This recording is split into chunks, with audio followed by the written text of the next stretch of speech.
Hello everyone, I am the storyteller and I am here to help you today.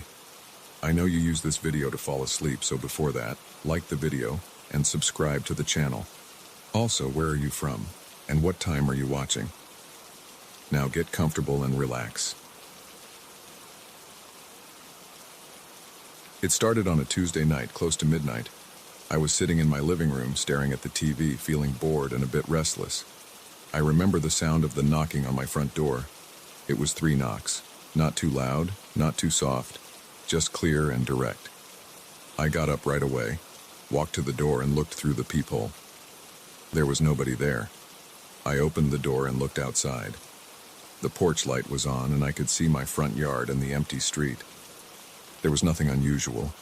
I stood there a few seconds, stepped out to check around, but I didn't see anything. I went back inside, locked the door and sat down. I told myself it was probably some random noise. The next night, around the same time, I heard the knocking again. 3 knocks, very similar. I paused the movie I was watching and rushed to the door. I checked through the peephole first. No one. I opened the door and looked out. Same situation. Porch light on, street empty, no movement, no sounds, just stillness. I felt confused. I wasn't scared yet. I was just annoyed and a bit puzzled. I thought maybe it was some prank. I stood outside for a while, hoping to catch someone hiding behind a bush or a car, but I didn't see anyone. The air felt heavy, but that was just my nerves. I went back inside and locked up. The 3rd night, I was ready. I stayed in the hallway, near the front door, waiting, watching the time. It was just before midnight when I heard the knocks again. 3 knocks, same pattern. I threw the door open immediately. The outside light was on. Nothing moved. I tried to catch someone running away, but there was no one there. I stepped out and looked left and right. Nobody on the sidewalk, nobody in the yard, nobody in the street. The houses around me were quiet and dark. I listened carefully. Nothing. I walked around the front of my house, looked at the sides. Just grass and the neighbor's fence. No footprints, no broken branches, nothing out of place. I felt something inside my stomach twist a little. My chest felt tight. I realized this wasn't normal, but I tried to stay calm. I went back inside and locked the door. I didn't sleep well that night. I kept waking up, checking the door, looking out the window. No more knocks came. On the 4th night, it happened again. 3 knocks, right before midnight. By this time, I was feeling more tense. My breathing got faster when I heard it. My palms felt sweaty. I was getting irritated and a little bit scared. I rushed to the door again, checked the peephole, opened it. Again, not a single sign of anyone. The street was empty. The houses were quiet. I stood outside and said, "Who's there?" I said it in a normal voice at first, then louder. I felt stupid talking to the empty air. No one answered.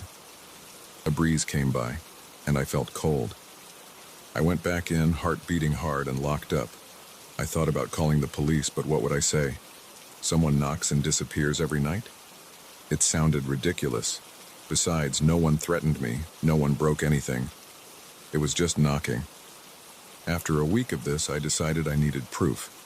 If I could record someone doing it, I could show it to the cops, or at least figure out who was messing with me. I bought a small camera that connected to my Wi-Fi and had night vision. I installed it above my door, facing the entrance, and made sure it covered a good portion of the front yard and the walkway. I tested it during the day. The image was clear. I could see everything. I synced it with my phone so I could watch live if I wanted. I thought this was going to solve everything. That night, I sat in my living room with my phone in hand. A few minutes before midnight, I turned the TV off. I listened closely. My heartbeat was steady. I was determined to catch whoever it was. Right on schedule, 3 knocks. I jumped up and opened the app. The feed was there, but it looked strange. The image seemed a bit distorted. I could see my porch light and part of the walkway, but the rest looked fuzzy. The connection was strong, so that wasn't normal. I ran to the door and opened it. No one was there. I checked the camera's live feed again. The distortion was worse. It looked like static, a kind of interference. After a few seconds, the image stabilized. The walkway looked empty. I replayed the footage and saw something weird. Right before the knocks, there was a dark shape moving toward my door. It looked like a faint shadow, hard to define. As soon as this shape got close, the video started to glitch. Then, after a moment, the shape was gone, and the image was clear again. I watched this replay over and over, trying to make sense of it. My eyes got tired from staring at the screen. I felt my neck tense up and my head started to hurt. I didn't understand what I was seeing. It didn't look like a person. It looked like a vague outline, like a shadow that wasn't attached to anything. I know I'm not supposed to use any weird descriptions, but I can't find a better way to say it. It was just a dark shape, unclear and hard to describe, moving in a straight line toward my door. There was no detail, no face, no clothing, just darkness. And once it reached my door, the camera went crazy, like it couldn't focus or couldn't process what it was seeing. The next night, I positioned myself near the front window. I turned off all the lights inside, hoping to see something outside before it knocked. I placed my phone on the coffee table with the live feed open, so I could check both outside with my eyes and on the screen. I waited. My breathing was shallow. My hands were shaky. I felt my heart pounding in my chest as it got close to midnight. When I heard the first knock, I tried to look through the window quietly, but I didn't see anything. It was just the front yard and the light shining down. I checked my phone, and again the camera feed was messed up. The static and distortion were there like last time. I tried to open the door fast, but again, nothing outside. The night was silent, the street empty. I felt a strong urge to leave my house and not come back. I didn't know what I was dealing with. My stomach felt sick. My mouth was dry. I paced around the living room, trying to calm down. I told myself I would try a different approach. The knocking always happened at the same time, always 3 knocks. Whatever it was, it didn't cause physical damage. It just knocked. I tried to imagine it was some sort of weird mechanical glitch, something with the pipes or the door frame. But the camera footage showed otherwise. There was something approaching, something that made the camera malfunction. The night after that, I decided to stay awake outside, in my car, parked across the street. I wanted to see my house from a distance. If someone came to my door, I could see them. I left all the lights on inside the house. I set the camera to record. I sat in my car, engine off, windows slightly cracked for air. It was dark and quiet. I could see my front door clearly. Around midnight, I heard the knocks, but I heard them faintly because I was in the car. I focused on the door. I didn't see anyone standing there.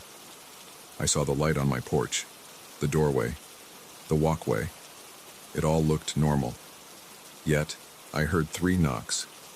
Clear as day, even from where I sat. No one was there. I felt sweat on my forehead. My back felt cold against the car seat. My heart beat faster. I turned my phone on and checked the camera. Again, the camera feed was static and fuzzy at the knocking moment. I felt a wave of panic in my chest. I got out of the car and walked slowly to my house. My legs felt weak, like they might give out at any second. My hands were shaking. I opened the door and looked around my living room. Everything was the way I left it. I went to the camera's recorded footage and watched it. Same thing. A dark shape moved toward my door. The image went crazy, then cleared up, and the shape was gone. There were no footsteps, no sound other than the knocks. It was always 3 knocks. The shape had no clear form. It just moved in a straight line and vanished. I decided to call the police the next day. I told them someone was knocking at my door late at night and running away. They sent a patrol car after dark. 2 officers stayed in their car at the end of the block watching my house. They kept radio contact with me. The time came, I heard the knocks again. I called them right away. They said they saw nothing. No one approached my house. They got out of their car and walked around. They found nothing. When I reviewed the camera footage, I saw the same shape again, the same distortion. I told the cops about the video. They looked at it on my phone, shrugged, and said it must be some glare or a camera malfunction. They seemed frustrated that I was calling them for nothing concrete. I could see they were annoyed. I didn't blame them. I had no explanation. That night after they left, I felt more alone. I had no help. I considered staying at a friend's place, but I didn't want to explain this to anyone. It sounded crazy. I tried to come up with a plan. I thought about turning off the porch light to see if that changed anything. I thought about placing more than one camera, so I went and bought 2 extra cameras the next morning. I installed one on the side of my house, covering the walkway from a different angle, and one inside the front window pointing out. I tested them all day, and they worked perfectly. The images were clear and stable, no issues. When night came, I turned off the porch light and relied only on the camera's night vision. I sat in my living room with a baseball bat in my hands. I don't know what I planned to do with it, but holding it made me feel a bit safer. My throat was dry, and I felt a slight headache creeping in. The time passed slowly. The house was quiet. Then, close to midnight, I heard the knocks. 3 knocks, the same pattern, but this time the sound was softer. I checked the cameras live. All 3 showed static and distortion. I couldn't see anything clearly. I got up, opened the door fast, and stepped outside. I swung the bat in the air, expecting someone to be there. Nothing. No one. Just the quiet street. I felt the cool air on my skin. I didn't see anything move, just stillness. I went back inside and locked the door. I checked the recorded footage from all 3 cameras. Each camera showed the same thing, a dark shape approaching, the image going bad, and then the shape was gone. From the side angle, I noticed that the shape had no height I could measure. It just moved in a straight line. From the front window angle, I saw the distortion start before the shape was fully visible, like the camera sensed it before it came into view. The inside camera just showed static and then cleared up. None of the cameras showed a person. No face, no body, no clothing, nothing recognizable. I tried cleaning the cameras, resetting them, changing their positions. Every night, the same knocking, the same distortion. I started to feel weaker every time it happened. My chest felt tight and I had trouble sleeping. During the day, I was jumpy and alert, checking the windows and doors for anything strange. At night, I felt dread build up in my stomach as midnight approached. I drank water, paced around, tried to calm myself. The knocks always came 3 times. I considered leaving my house for good, but it was my home, and I didn't want to run away without understanding what was happening. One night, I decided not to open the door at all. I sat in the dark and listened. The knocks came. I stayed still, holding my breath. My heart pounded. I watched the camera feeds on my phone. All 3 showed the same static. I didn't open the door. After a few seconds, the knocking stopped. The static ended. The shape vanished. It never tried to break in. It never tried to open the door. It only knocked. I realized that I had no idea why this was happening, but it seemed to follow a pattern. I tried ignoring it the next night. Same thing. Knocks, static, then gone. Every time at the same hour. Always 3 knocks. After a few days of this, I became numb to it. I still felt fear, but I tried to hide it. I prepared each night by turning off the TV, turning off most lights, and watching the camera feeds. The knocks came. I didn't answer. The shape arrived on the camera feed. Distortion followed, then it left. I never found any physical evidence outside. No footprints, no scratches on the door. No sign that anyone had been there. Now, I don't know how to end this story because it never ended for me. It still happens. Every night. 3 knocks. A dark shape on the camera. A few seconds of static. Then, nothing. I sleep badly, wake up tired, and go to work feeling anxious. I don't have a solution and I don't have proof that would make sense to anyone. I have strange videos and my own memories. The cops don't care. Neighbors don't notice anything. I don't tell friends because I don't want them to think I've lost my mind. I just deal with it. It's been going on for weeks now, and it's always the same. No escalation, no final confrontation. I don't know what it is. I only know that every night, Right before midnight, I hear 3 knocks on my door. And when I check the camera, I see a dark shape that makes the video feed go bad. Then it disappears without a trace. It doesn't matter what I do. It keeps happening. I'm stuck with this routine. I feel tense all the time, and my chest hurts from holding my breath whenever I expect the knocks to come. That's all there is to say. It's happening. I can't stop it, and I can't explain it. That's my story.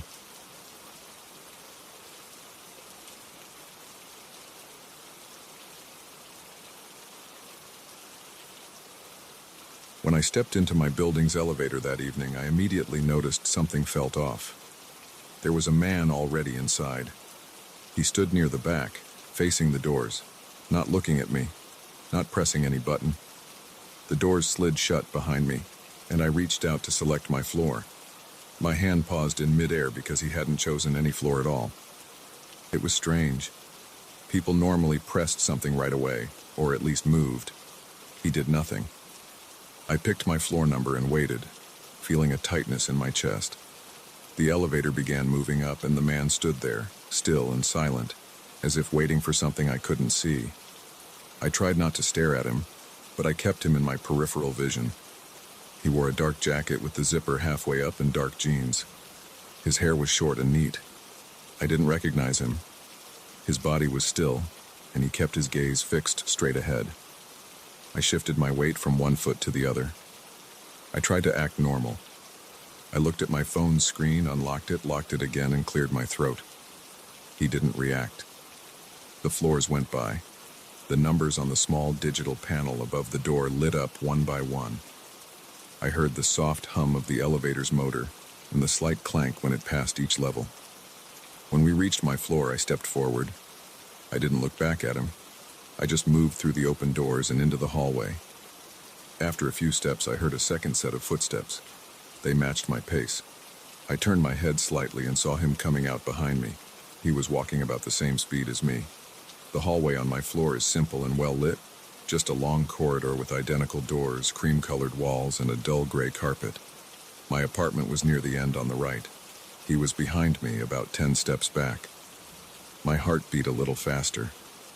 I didn't know why he would get off on my floor if he hadn't pressed a button. Maybe he lived here. I tried to stay calm. I kept walking. The hallway was quiet. No one else was around. The only sounds were our footsteps. Mine, then his, always in sync. I reached into my pocket, feeling for my keys, making sure I had them ready. I glanced back again. He was still there, walking, keeping the same distance, not looking at any door, not slowing down. I didn't say anything. I just wanted to reach my door and lock it behind me. When I got to my apartment door, I stopped and turned fully around to face him. For a split second, I was ready to ask him if he needed help or if he lived here. But there was nothing. He wasn't there. I stared down the hallway, saw nothing but the closed doors and the empty corridor. No sound of footsteps now, no movement.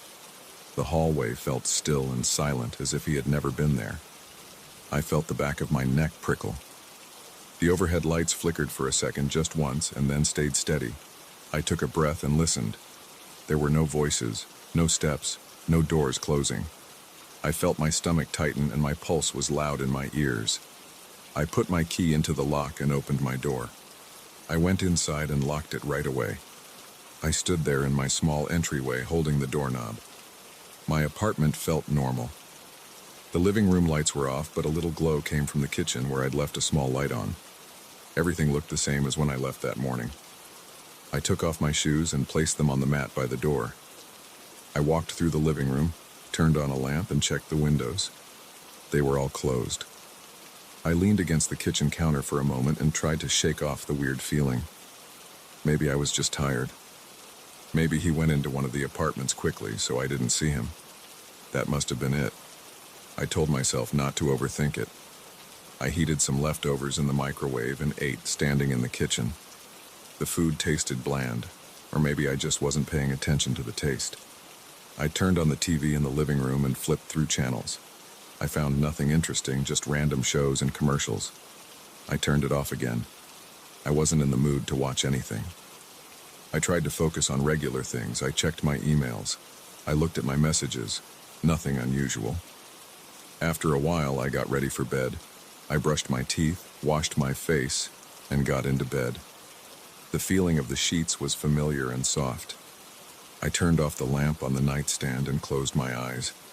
I must have fallen asleep quickly because the next thing I remember was waking up suddenly in the dark. My digital clock read 3:00 a.m. I didn't know what had woken me at first, but then I heard it again. A knock at my door. 3 quick, dull thuds. I sat up, my heart thumping. I turned on the bedside lamp. The knock came again. It was a bit louder this time. I reached for my phone. I checked the time again. It was still just after 3 in the morning. There was no reason for anyone to knock on my door at this hour. I stayed still and listened. No voices, no footsteps, just silence. Then the knock came again. I got out of bed, moved to the door as quietly as I could. I stood by it and waited. Another knock, softer this time, but steady. I leaned my eye against the peephole. I saw nothing. The hallway light was on, but I didn't see anyone standing there, just the empty hallway. I looked carefully. No shadows, no shapes. Nothing. My stomach tightened again. I stepped back and considered calling someone, maybe the building's security desk. But I had never spoken to them at this hour, and I wasn't sure if they were always there. My building did have a small lobby area with a desk, but I had seen the security guard mostly during the day. I didn't know if anyone was there now. The knocking stopped. I held my breath and waited. Silence. I felt my heart slowing down a bit. I hoped it was just some drunk neighbor knocking on the wrong door and then wandering off. I looked again through the peephole. Still nothing. I turned and moved away from the door, heading back toward my bedroom. I reached my bed and sat down on the edge. I listened. Nothing. No sounds except the hum of my fridge in the kitchen. I turned off the bedside lamp and tried to lie down again. I couldn't sleep right away. My eyes were open, staring at the dark ceiling. I waited for any noise, any sign that something wasn't right. After a few minutes, I started feeling my eyelids getting heavy. Just as I began to drift off, I heard the knock again. It was the same. 3 dull knocks, no variation in rhythm. I sat up straight. My body felt rigid. I stood up and marched back to the door, trying to keep my breathing quiet. I switched on the hallway light inside my apartment, unlocked the door, and opened it just a crack. I kept the chain on. I looked out through the small opening. No one. The corridor was completely empty. The overhead lights were bright. I saw the doors of the other apartments, all closed. No movement. "Hello?" I said quietly. I got no response. My voice sounded small and shaky. I closed the door again and locked it. My hands felt sweaty. I wiped them on my pajama pants. I stood there for a moment, pressing my ear to the door, listening. Nothing. Just the buzz of the hallway lights. I took a few steps back. I tried to stay calm. Maybe it was a prank. Maybe someone was messing with me.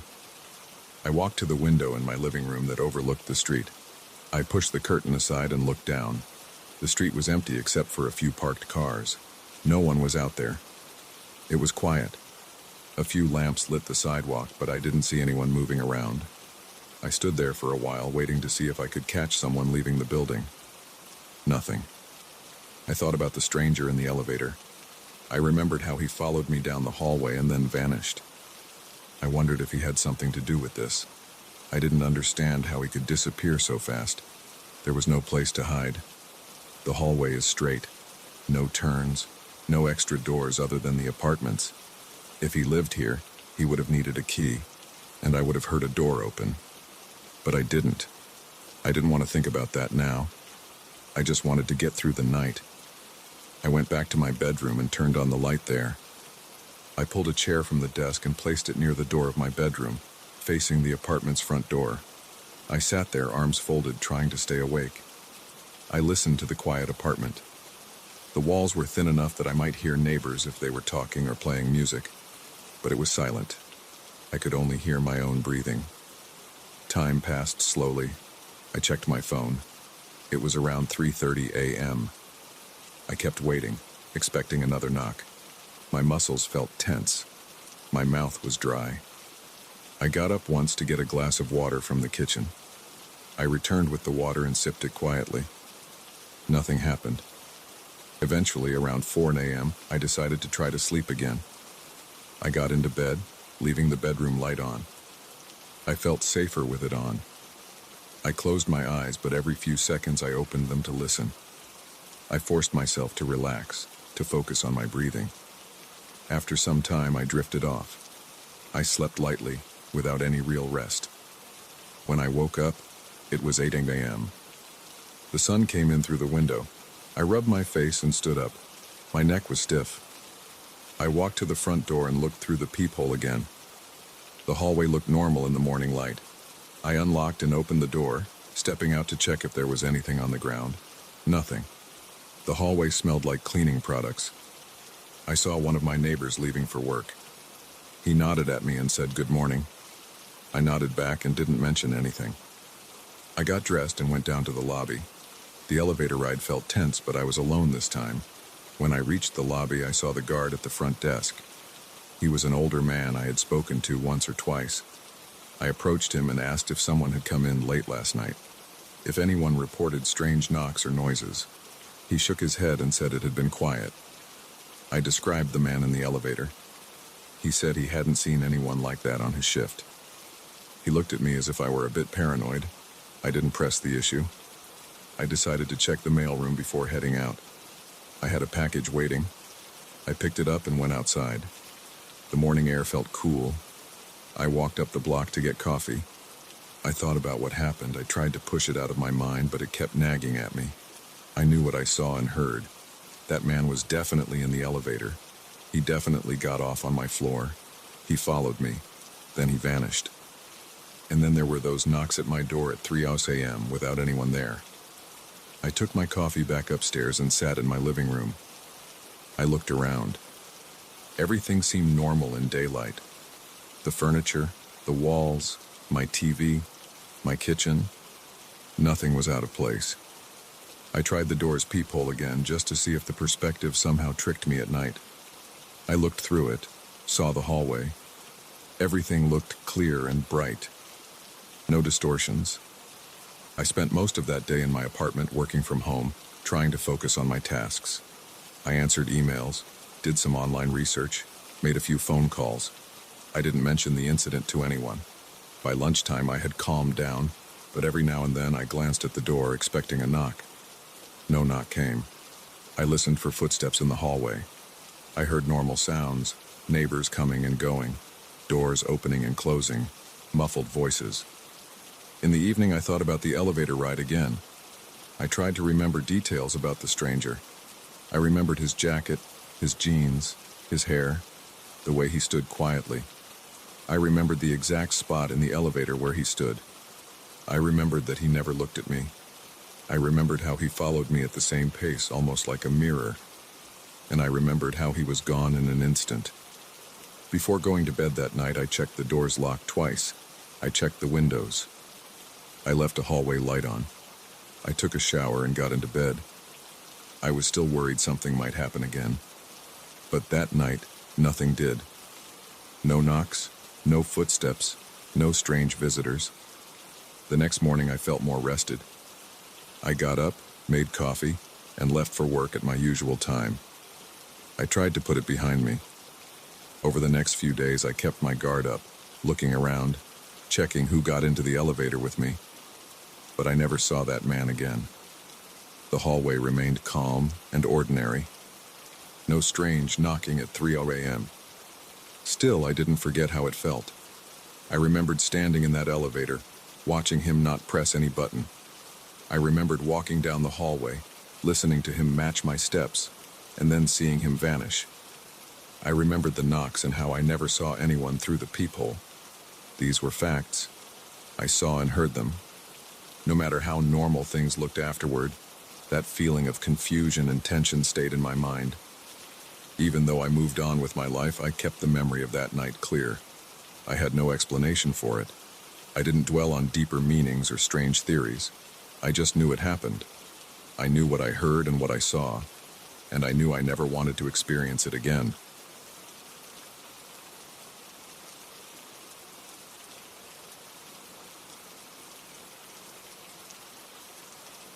I remember that night because I was tired, a little hungry, and I just wanted to get home.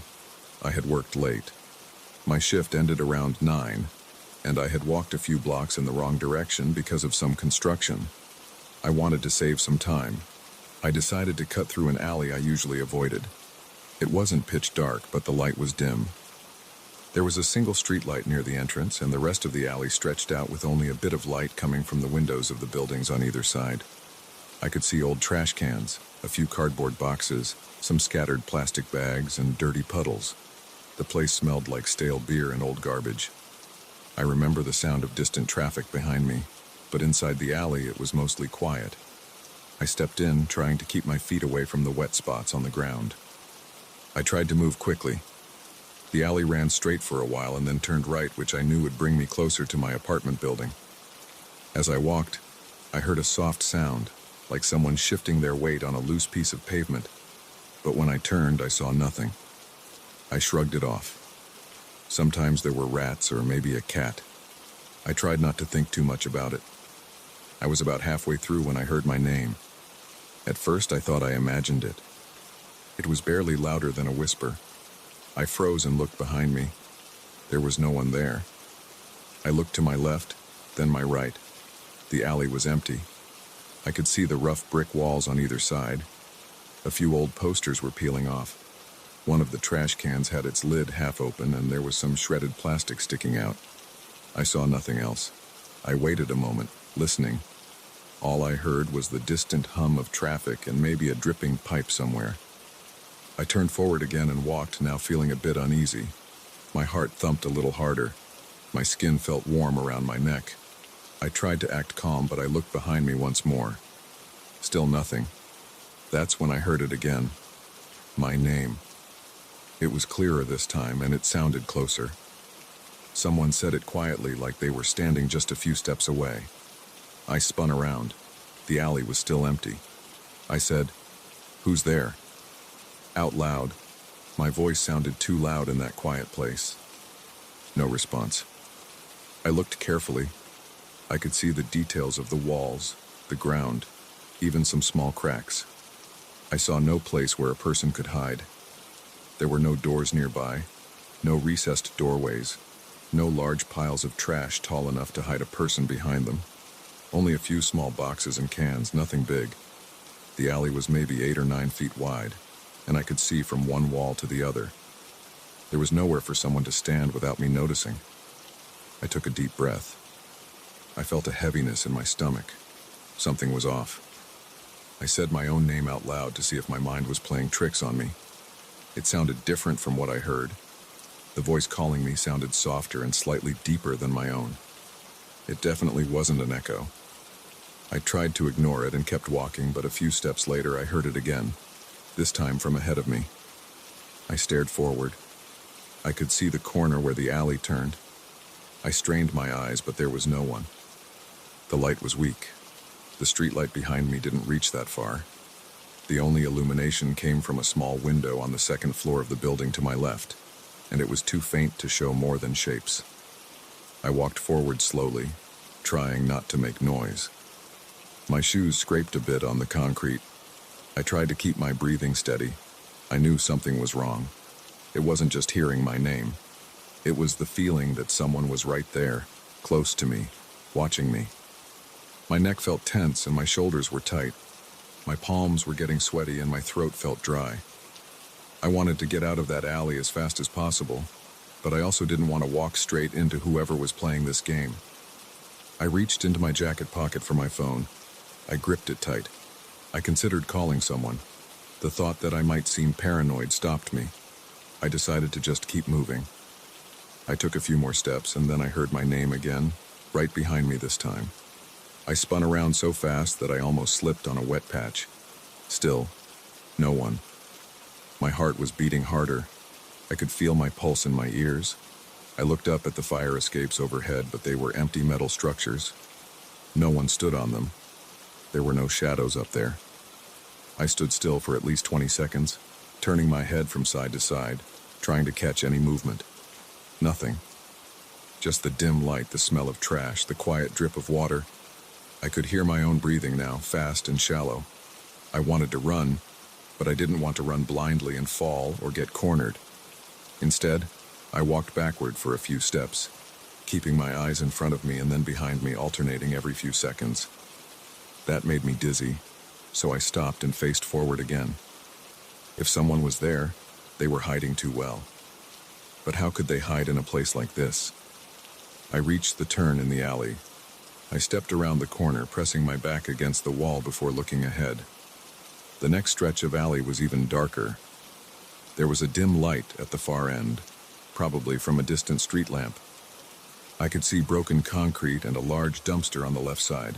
The dumpster's lid was closed. There was a small stack of crates near it. They were wooden, probably empty. I could see a patch of moss or mold on the ground and a slight incline leading toward the main street at the far end. I knew my building was just a short walk after I got out of here. I took a step forward, and as soon as I moved, I heard my name again. This time it seemed to come from my right side. I looked right. There was nothing but a wall. No doors, no windows at eye level. I noticed a small ventilation window near the top, but it was too high for anyone to reach. I listened carefully. Nothing now. I licked my lips and tasted salt from my sweat. My heart was still racing. I said, "I know you're there. What do you want?" I tried to keep my voice steady, but it cracked slightly. No answer. I walked closer to the dumpster, thinking maybe someone was crouching behind it. I approached it slowly, one hand gripping my phone in my pocket. My other hand was free. I felt the urge to clench my fists. As I got near, I smelled something rotten. Probably old food. I reached the edge of the dumpster and leaned forward, trying to peek behind it. It was empty space. No one there. I kicked the crates with my foot. They were light and slid a bit, but nothing was behind them. Suddenly, my name again. This time it was so close I jumped. It sounded right next to my ear. I turned around, almost losing my balance. The alley behind me was empty, just as before. My chest felt tight, and I wanted to leave this place. I walked faster now, almost jogging, but careful not to slip. My shoes made a damp sound on the ground. Every few steps I glanced behind me. Still nothing. The alley felt longer than before. I noticed details I hadn't before. A small pipe with water dripping, a torn piece of fabric stuck to a nail on the wall, a flattened soda can near a drain. I heard my name again, this time from ahead of me, softer but still there. I stopped and held my breath. I thought maybe I could lure whoever it was into making a sound so I could spot them. I waited 5-10 seconds, holding my breath until my chest started to burn. Then I let out the air and said, "Show yourself." Nothing. Just silence. I kept walking. My legs felt weak and my stomach kept twisting. I tried to focus on getting out. My apartment was just a short walk once I reached the main street. I passed another stack of trash bags. They looked wet and sagged against the wall. I nudged one with my foot, trying to see if someone could be hiding behind it. It was soft and squishy, just trash. I moved past it. Halfway down this second stretch, my phone vibrated in my pocket. I jumped at the sensation. I pulled it out and checked it. It was just a message from a coworker asking if I had made it home. I typed back quickly. Almost. On my way. I didn't mention anything about what was happening. I didn't know how to explain it. It sounded crazy. I put the phone back in my pocket and looked around again. I could see the end of the alley now, maybe 20 yards ahead. Beyond it was a more well-lit street. I could see parts of parked cars, the edge of a sidewalk, and a bit of a storefront sign. If I could get there, I'd feel safer. I moved forward. 10 yards left. I felt a breeze coming from the street. It carried the smell of exhaust fumes and fried food from a nearby diner. I wanted to run, but I forced myself not to. If I ran and tripped, I'd be stuck here. I took steady steps. With every step, I glanced to the sides, behind me, above me. There was nothing, just the same empty alley. But the voice wouldn't leave my mind. I kept hearing it in my head now, even when it wasn't sounding in the air. It made me tense, made me question my own senses. 5 yards left. Then I heard it again, but this time it didn't say my name. It just made a soft sound, like a quiet exhale. I stopped and listened. The sound came from behind me. I turned. The alley behind me looked exactly the same. Dark, empty, quiet. I listened harder. Nothing. Just my own breathing and the distant city sounds. I said, "I can hear you." I felt stupid saying it. No answer. I turned back toward the street and took those last steps.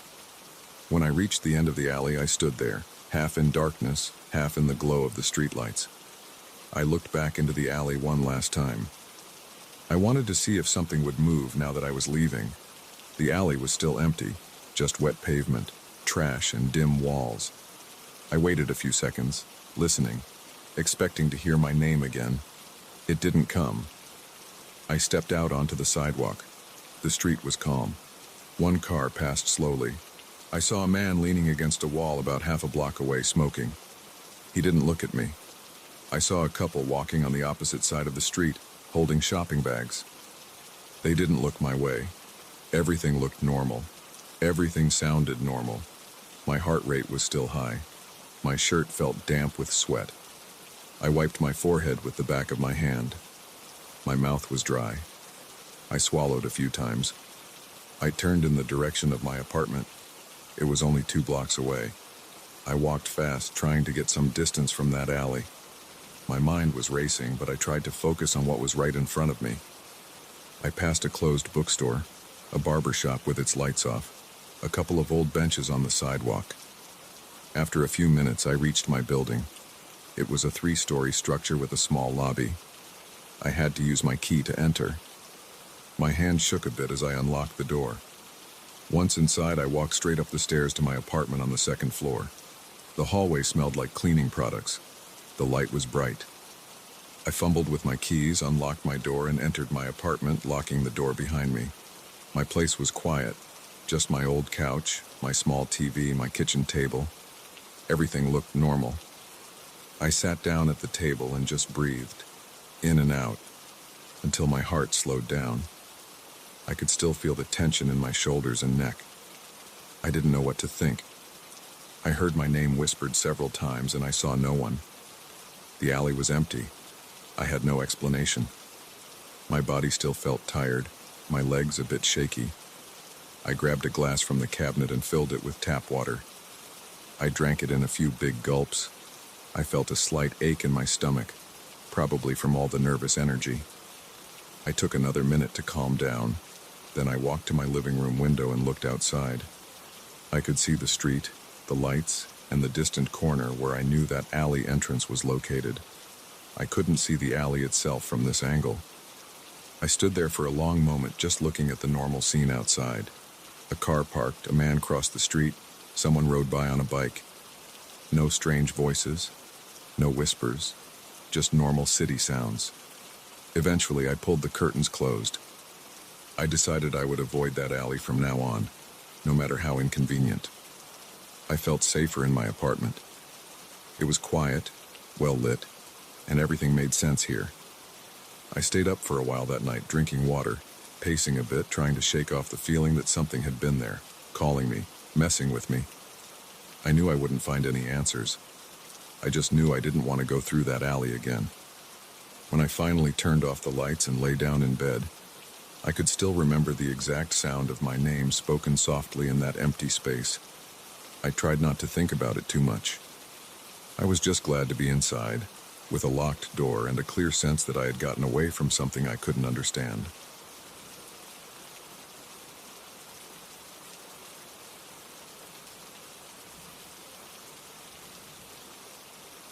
I remember that night clearly.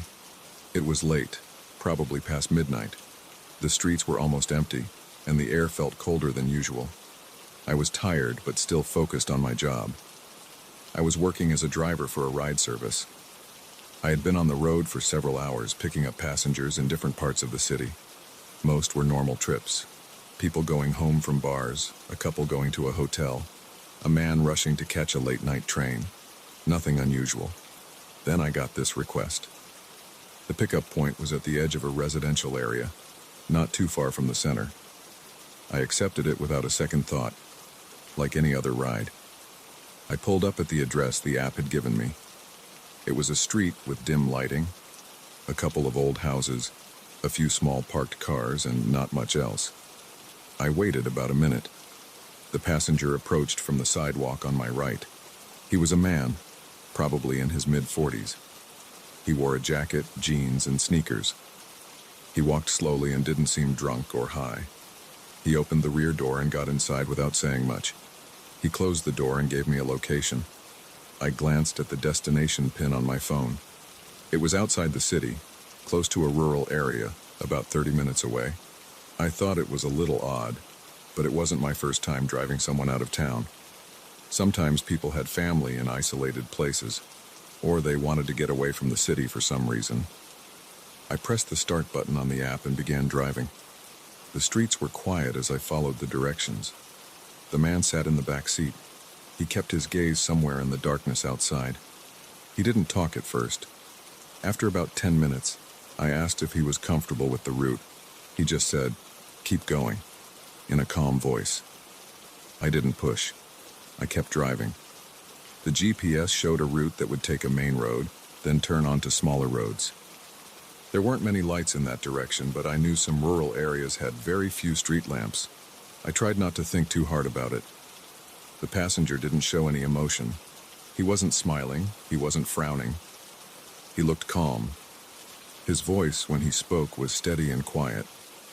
We left the main part of town and entered a smaller road with fewer signs. There were patches of trees and bushes on both sides. The headlights of my car illuminated a narrow strip of asphalt ahead.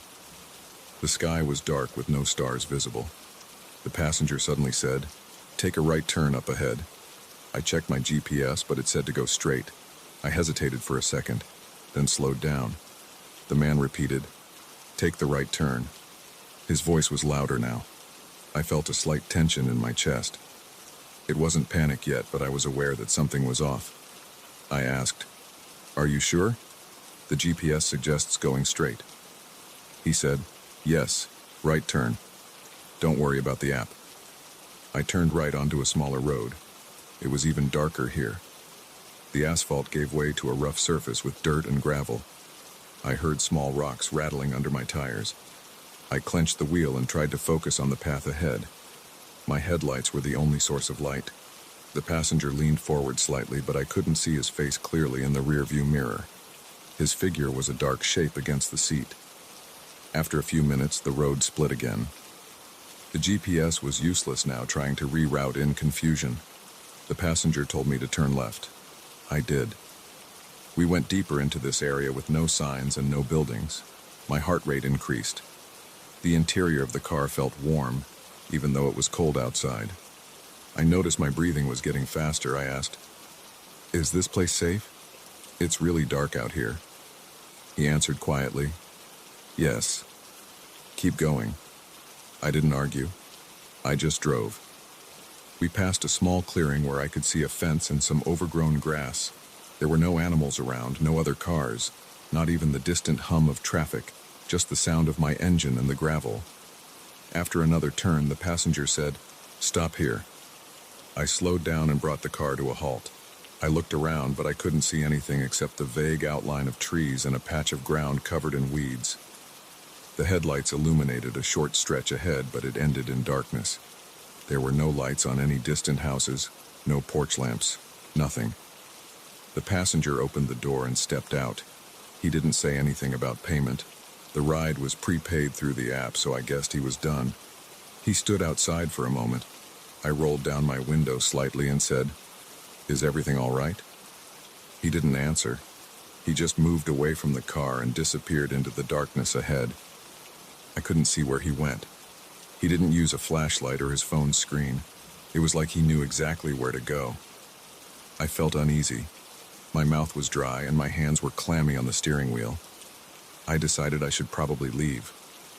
There was nothing else for me to do here. I shifted into reverse and checked my mirrors. That's when I saw something that made my stomach tighten.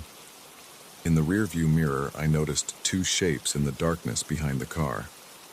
They were a distance away, maybe 20 or 30 feet back. I couldn't see their faces, but I could make out two human figures. They stood side by side, not moving much. My first thought was to stay calm. I wanted to get out of there. I looked forward again, trying to see if the passenger was still in front of the car. I saw nothing, just the silent darkness. I turned on my high beams for a moment, hoping to see something that would put me at ease. But all I got was a better look at empty ground and some bushes. I turned the high beams off again. I didn't want to attract too much attention. In the mirror, the two figures were still there. I couldn't tell if they were looking at me. My heart was pounding. I considered rolling down the window and calling out, but I decided against it. I didn't know who they were. I didn't know if they were armed or if they meant any harm. My chest felt tight, and I could feel sweat on my neck. The silence made everything worse. There was no wind, no cars, no voices. Just me in that car with two strangers standing behind it, and my passenger gone somewhere ahead. I started to back up slowly, moving in reverse, hoping to put some distance between me and the figures. As I reversed, I kept my eyes on them. They didn't run toward me. They stayed where they were. When my brake lights lit the area behind the car, I saw them more clearly. They were definitely two people, both wearing dark clothing. I couldn't see their faces. Their heads were slightly bent forward, or maybe they were just looking straight at me. My chest felt even tighter now. I swallowed hard. I stopped the car again and thought about what to do. The passenger had told me to come here, had made me leave the known route. Now I was stuck in a remote spot with no streetlights. I had 1 bar of cell service, maybe enough to get back on the map. I glanced at my phone. The app was still running. The screen showed my location as a dead-end road in a rural zone. I had no idea where I was exactly. I locked the doors. I heard the click of the locks and hoped that would be enough if they tried something. They still didn't move. They just stood there. I wondered if they were waiting for something, or if they were just curious. I looked around for another way out. The road was narrow. To my left and right, there were bushes and small trees. I didn't want to drive off the road and get stuck. I needed to stay calm and not do anything stupid. I took a deep breath and decided to drive forward a bit, and then try to turn around. I put the car in drive and eased it forward. The road was rough, and I felt every bump. The headlights showed nothing but empty space and weeds. I drove maybe 40 or 50 feet ahead. I didn't see any sign of the passenger. I decided to try a 3-point turn. I backed up a little, then turned the wheel and moved forward again. The angle was awkward because of the uneven ground, but after a few tries I managed to face the car back toward the way I came. I checked the rearview mirror again. The two figures were still there, standing at the spot where I had stopped before. They hadn't followed me. I felt slightly less trapped, but still on edge. My heart was still racing, and my throat felt dry. I didn't see anyone else around. I didn't hear any voices. I rolled the window down just a bit to listen. Nothing. Absolute silence. I thought about calling someone, maybe reporting something to the police, but I had nothing concrete to say. No crime had been committed that I knew of. My passenger had simply left the car on his own. These two people were just standing there. Maybe they were local residents or people who lived out here. It didn't make sense, but I didn't have time to analyze. I just wanted to get out of there. I decided to leave. I pressed the gas pedal gently and started to move back the way I came. The dirt and gravel crunched under the tires. I kept looking in the mirror. The figures got smaller as I drove away. They still didn't move. When I reached the first turn, I slowed down and tried to remember which way we had come. The GPS tried to reroute me to the main road. I followed the route on the screen. The feeling in my chest eased a bit once I saw a more recognizable road sign. I passed it and saw a faint light in the distance, probably from a farmhouse. I didn't know what to think. I felt sweaty and tired. My hands were shaking a little, so I gripped the wheel harder. I just wanted to get back to the city. After a few more turns, I reached a paved road with a single street lamp at the corner. I slowed down under the lamp, glanced at my phone, and took a second to breathe. I thought about the passenger. He had seemed calm, but had led me out to that dark place. Why? He never told me. He never explained. Maybe he had friends waiting for him there. Maybe he was involved in something I didn't understand, but I didn't see him meet anyone. I only saw those two figures after he left. I kept driving until I found my way back onto a familiar road. I passed a gas station that was closed for the night. The neon sign was off and there were no cars around. I didn't stop. I wanted to get back to the main part of the city.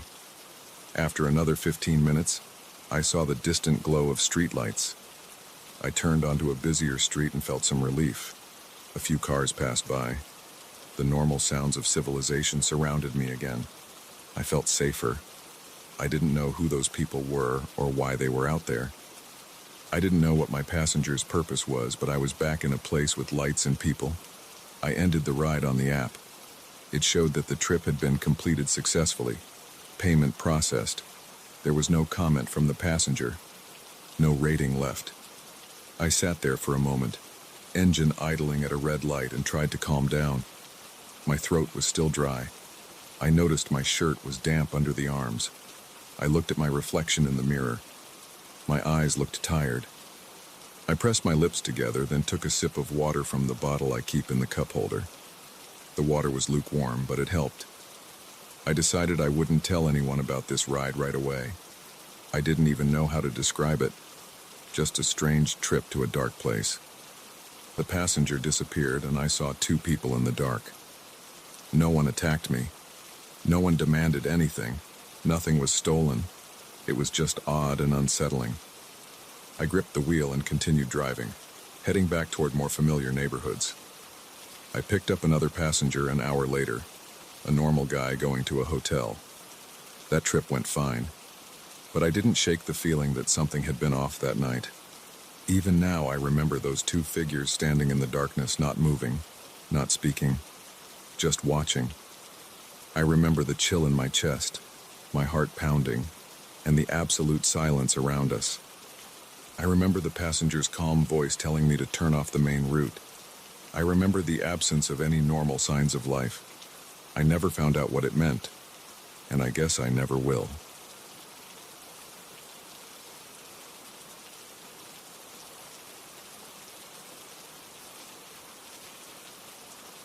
I was sitting on a wooden bench near the center of a public park. It was late, probably close to midnight, but I didn't check the time. I had gone out for a run because I couldn't sleep. The weather was mild, the air still. The park had a jogging path that looped around a pond and some trees. There were a few lampposts, but most of the path was dark. I had been running for about 20 minutes when I decided to rest.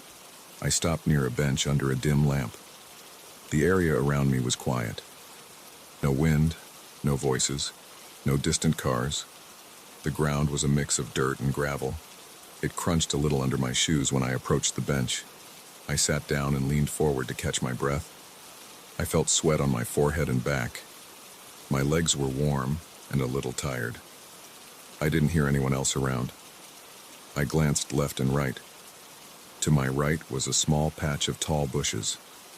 To my left, about 20 feet away, there was another bench under a weaker light. At first, I didn't notice anyone there. Then I turned my head again and saw a figure sitting very still. It was a person dressed in dark clothing. I couldn't see any details. There was no movement. This person was sitting on the bench in a rigid posture and seemed to be looking straight at me. I squinted and tried to see more clearly. The light was not good. The figure had a hood pulled up over its head. I couldn't see a face. I thought maybe they were wearing a ski mask or something similar. They didn't move at all. I felt a sudden tension in my shoulders. There was something off about how still they were. I waited a few seconds, expecting them to turn away or get up or do something. They remained completely still. I decided it was time to get moving. I didn't want to hang around. Something about the figure made me nervous. It could have been just another runner taking a break, but I didn't see any sign of normal behavior. Most people would look around, cough, stretch, or adjust their position. This person did none of that. I stood up and stretched my arms. I looked away from the figure, trying to appear casual. Then I turned and started walking back toward the path. As I took my first steps, I glanced over my shoulder. The figure stood up too. I didn't like that. My legs felt heavy and I noticed my heart rate speeding up again. I tried to think logically. Maybe it was just coincidence. Maybe they were leaving at the same time. I decided not to panic. I just wanted to keep a good distance. I began to walk along the path. The gravel made a slight crunch under my running shoes. I checked behind me after a few steps. The figure was following me. Not running, just walking at first, but following. I picked up my pace. My thighs and calves were already warm from the previous run, so I could run again if I needed to. I didn't want to sprint yet. I wanted to be sure I wasn't imagining this. Maybe this was some stranger taking the same route out of the park. Still, I felt uneasy. There was no one else around. The park was usually empty this late. I turned my head again. The figure was still behind me, closer now, moving faster than before. That was enough. I started jogging. I heard my own breathing become more forceful. My ears caught a soft sound behind me, like shoes hitting the dirt and gravel. I glanced back quickly. The figure was now running. I could see arms pumping slightly, legs moving in quick strides. The hood covered the head completely. The face area looked smooth and blank in the dim light. There were no features. It looked like a person without a face, just a patch of dark nothing. I felt a surge of panic shoot through my chest. My muscles tensed and I ran faster. I didn't know what to do. The path went around the park. The nearest exit gate was on the far side, maybe a quarter-mile away. The figure was gaining on me, or at least keeping up. I listened to the sound of my own footsteps. I heard the footsteps behind me too, slightly offbeat, getting louder. I tried to focus on the path. My eyes scanned for possible escape routes. There was a large patch of trees and shrubs to my left. If I ran into them, I might lose the figure, but I could also trip or get stuck. On the right was a chain-link fence separating the park from a quiet street. The fence was too high to climb easily. I ran harder. My chest tightened. My breathing grew louder. My arms pumped back and forth. I tried to keep my balance and maintain speed. I tried to think if I had any way to defend myself. I didn't carry anything with me. I had no phone, no keys, nothing in my pockets except a packet of tissues. I glanced back again. The figure was just a few steps behind. I couldn't see any face at all, only darkness under the hood. The way the head moved suggested a human shape, but the lack of a face made no sense. It was like a blank mask. I saw shoulders and arms, legs in long pants, running shoes. The running form looked natural enough, but completely silent except for the footfalls. I pushed my legs harder. I passed another bench, this one empty. The lamps were few and far between. My eyes tried to pick out a better lit area ahead. I knew there was a small fountain near the park's center. If I could get there, maybe I could find something to use as a weapon. Or maybe I would see another person passing by. Anything would help. I changed direction and cut through a patch of grass, hoping to throw the figure off. My shoes sank into the soft ground. It slowed me down. I heard the footsteps behind me also move onto the grass. I tried to accelerate, but my legs were starting to ache. My lungs burned. I hadn't planned on running this hard tonight. I reached a small clearing with a single lamp. Under that lamp was a garbage can and a broken bench. I grabbed the edge of the garbage can and tried to push it behind me as I ran past. It was heavier than I expected, just barely budging. I wasted a second or two on that. I looked back and saw the figure closing in. I heard the footsteps get louder. My heart pounded so hard it hurt. I had to do something else. I noticed a narrow path leading off to one side, toward a maintenance shed I'd seen before. Maybe it was locked, but maybe not. I veered onto that path. It was darker here. My eyes struggled to adjust. I stumbled over a small root. I caught myself, but lost a second. The footsteps sounded closer. I felt real fear. It was a physical sensation, like a cramp in my stomach and chest. My hands felt cold and damp. I tried not to fall. I reached the maintenance shed. It had a padlock on the door. The walls were made of wood and metal. There was a stack of wooden pallets next to it. I grabbed one and tried to lift it. It was awkward and heavy. I heard the footsteps right behind me.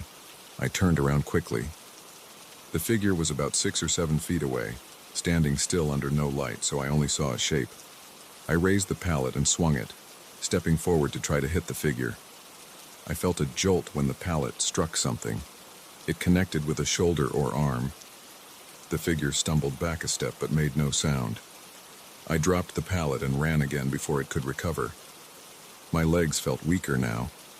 I breathed through my mouth, sucking in air that smelled like damp grass and soil. The path ahead split in 2 directions.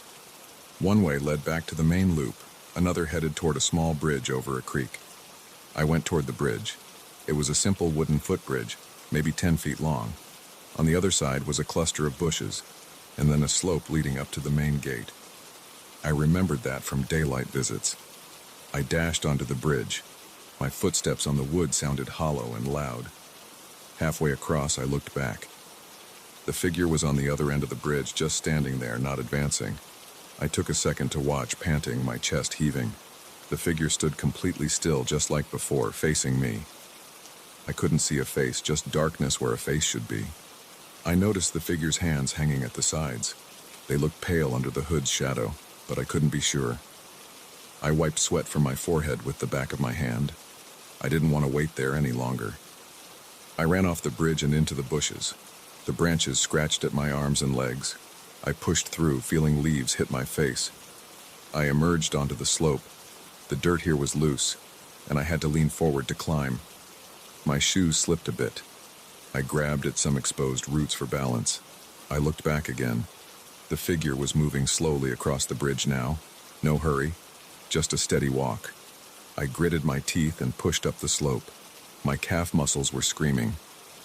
At the top, I could see the park's main gate about 50 yards away. It was a simple iron gate, usually closed at night, but not locked. I had come through it earlier. Outside was a sidewalk and a quiet street. Maybe I could find a car passing by, or at least get away from this isolated area. I ran toward the gate. My steps were uneven now. I felt a sharp pain in my side. I forced myself forward anyway. I needed to get out of here. I could hear nothing behind me now. I glanced back and saw nothing. The figure might still be coming, but I had put some distance between us. The gate got closer. My hands shook as I approached it. I grabbed the gate's handle and pulled. It opened with a creak. I slipped through and slammed it shut behind me. It didn't lock, but it at least might slow the figure down. I stood on the sidewalk for a moment, breathing hard, trying to calm myself. There was a single street light on this corner. The street was empty. I didn't see cars or pedestrians. I turned around and looked through the gaps in the gate. The park was dark. The path, the trees, the bushes, all looked like shapes of black and gray. I didn't see the figure. I tried to listen. The only sounds were my breathing and a distant humming noise, maybe from a nearby utility box. My heart was still racing. My legs felt unsteady. My clothes stuck to my skin. I took a few steps along the sidewalk, glancing back at the gate every few seconds. After maybe 10 or 15 seconds, I saw a movement in the darkness behind the gate.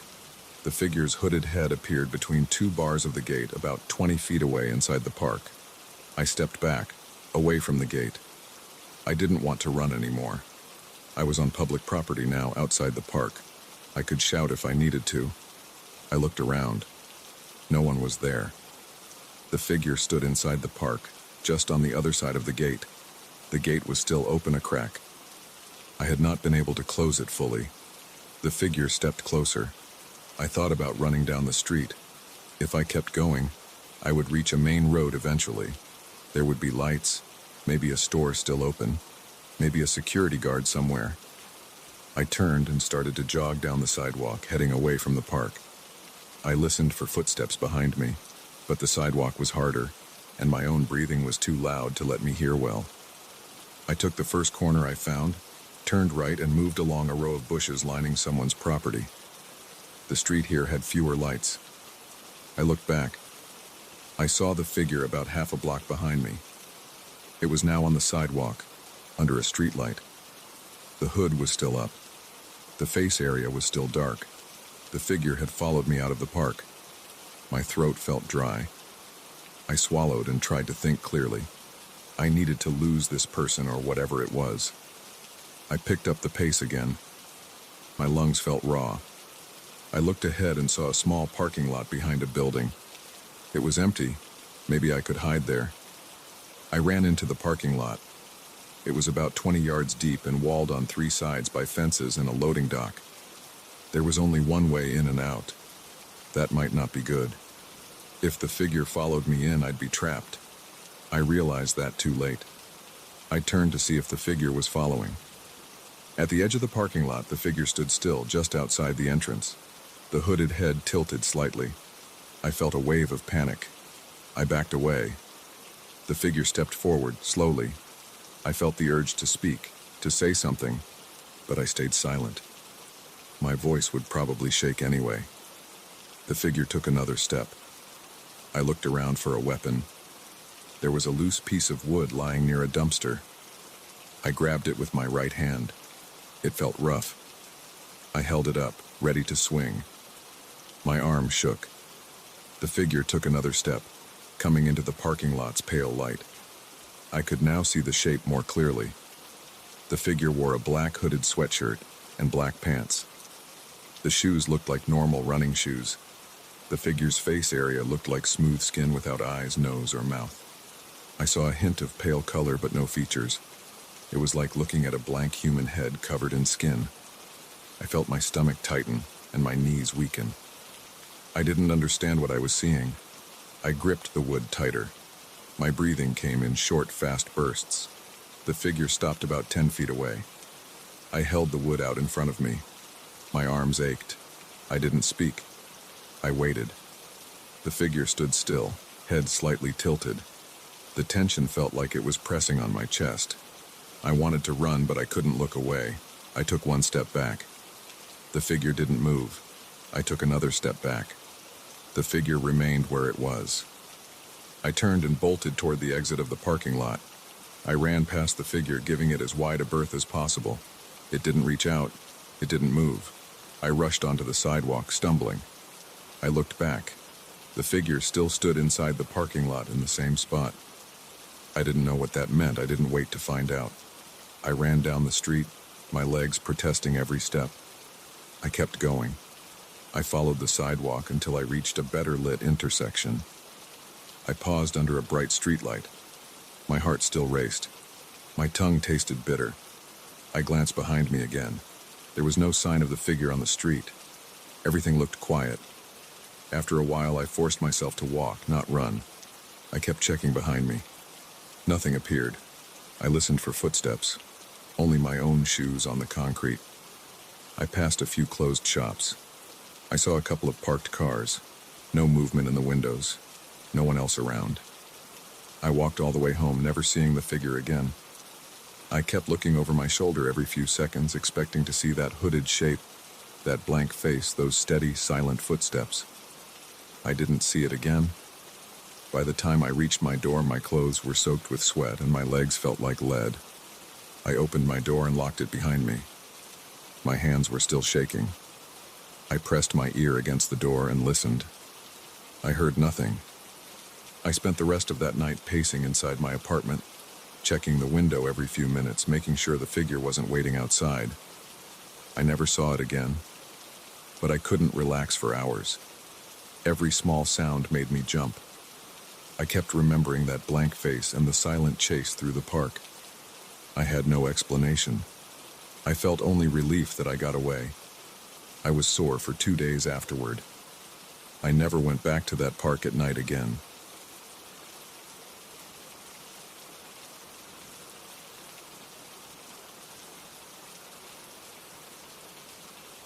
I remember that night very clearly. It was past midnight. I was on my bike heading home along that narrow country road. The air was dry, and the pavement felt rough under my tires. I had no music playing. I had no company. Just the sound of the chain turning whenever I moved my legs. I wanted to get home, lock the door, and fall asleep. There were no other cars, no lights from houses, and no reason to stop for anything. I was focused on keeping a steady pace and not thinking about how dark it was outside my small headlamp's reach. I saw the car's headlights up ahead. They were on the right side of the road. The lights were not steady. They seemed to flicker on and off. At first, I thought it was just some roadside assistance vehicle or maybe someone trying to fix a flat tire. The car was not running. Its engine was off. I could only see the faint glow of its front and rear lights blinking. I slowed down because it was the only thing that stood out in that quiet stretch. I did not see anyone around.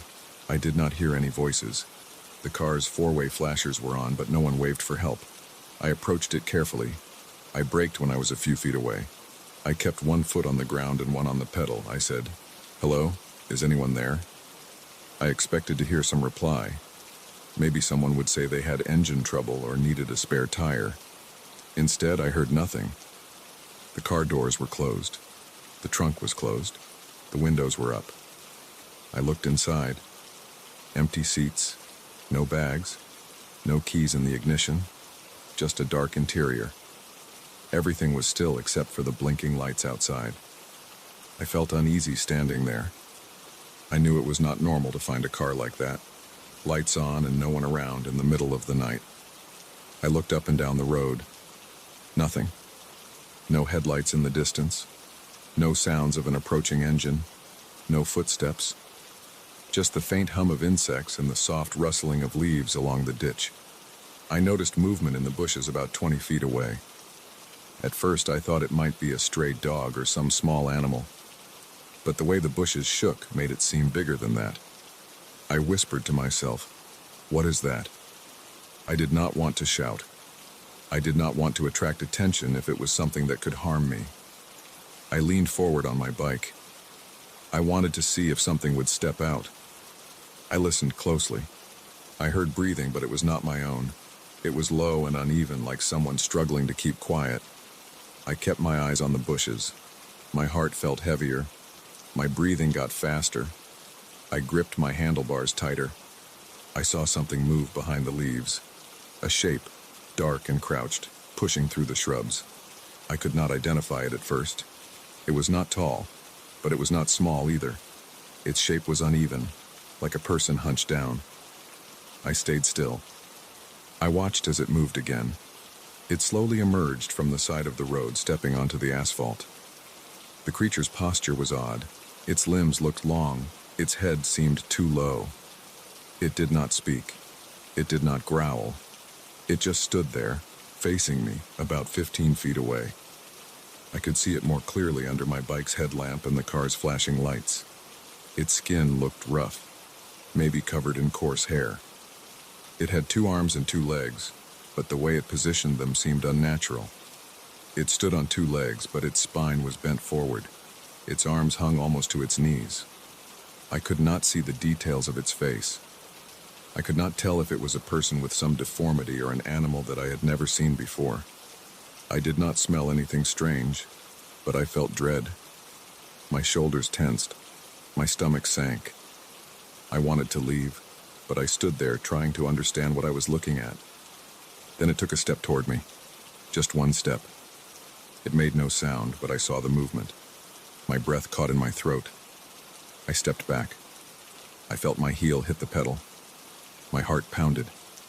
I said in a low voice, "Hey, I don't want any trouble." The creature did not respond. It took another step. Now it was about 10 feet away. I could see its chest moving up and down. It was breathing heavily. It seemed focused on me. I decided to leave. I did not want to figure out what it wanted. I pushed down on the pedal, easing my bike forward. The creature stepped forward again. It matched my pace. I tried to move slowly at first, hoping it would lose interest. It did not. As I gained speed, it quickened its steps. I saw it lean forward, arms swinging slightly. legs moving with a steady gait. It was following me, and it was not losing ground. I pedaled harder. I felt my legs ache. The road was flat, which helped, but I could not rely on speed alone if this thing could run as fast as I suspected. I decided not to look back for a while. I focused on the road ahead. My headlamp lit a small circle of asphalt. My breathing got louder. I could hear the chain and the tires. I felt sweat forming under my shirt. I forced myself to keep a steady pace, but I had to know if it was still there. I glanced over my shoulder. The creature was behind me, about the same distance as before, maybe 10 feet. It was running now, its arms pumping. I could see that it moved smoothly, no stumbling, no hesitation. I faced forward again. I gritted my teeth. I whispered curses under my breath. I had no weapon. I had nothing but my bike and a small toolkit in the bag strapped to the frame. My phone was in my pocket, but I had no signal out here, and even if I did, I could not imagine explaining this to anyone. I just wanted to get away. I tried to increase my speed. My thighs started to burn. The wind passed my ears. The quiet night was gone. Now it was just the rush of air and my own heartbeat. I checked over my shoulder again. The creature was keeping up, its body low to the ground, legs pushing off with force. I saw its shadow stretch in the faint light of my lamp. It reached out an arm. I saw its hand open and close, as if trying to grab something in front of it. I faced forward and pushed harder. I passed a small barn on the right side of the road. It was dark and locked up. I thought about stopping and hiding inside, but I saw no easy way in. I kept moving. The creature stayed right behind me. I felt panic rise in my chest. My mouth was dry. My palms were sweaty. I tried to think of a way out. The road went straight for a while, then turned left near a row of trees. If I reached those trees, maybe I could lose it by leaving the road. But then I would be in the dark with no idea where to go. I decided to stay on the road for now. As I approached the curve, I tried to swerve suddenly to the left to see if I could break its rhythm. I pulled the handlebars and leaned in. The bike responded quickly. I almost lost my balance, but corrected myself in time. I glanced back. The creature followed the turn without slowing down. It did not slip. It did not hesitate.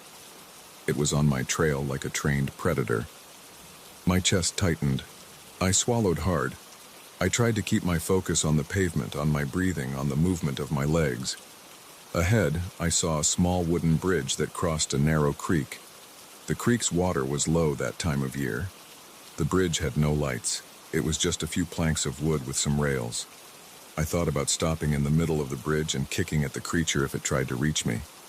But if it was strong, I would not stand a chance.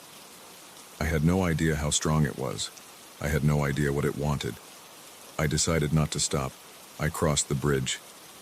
The boards creaked under my wheels. I heard nothing behind me but the sound of the creature's steps. I kept going.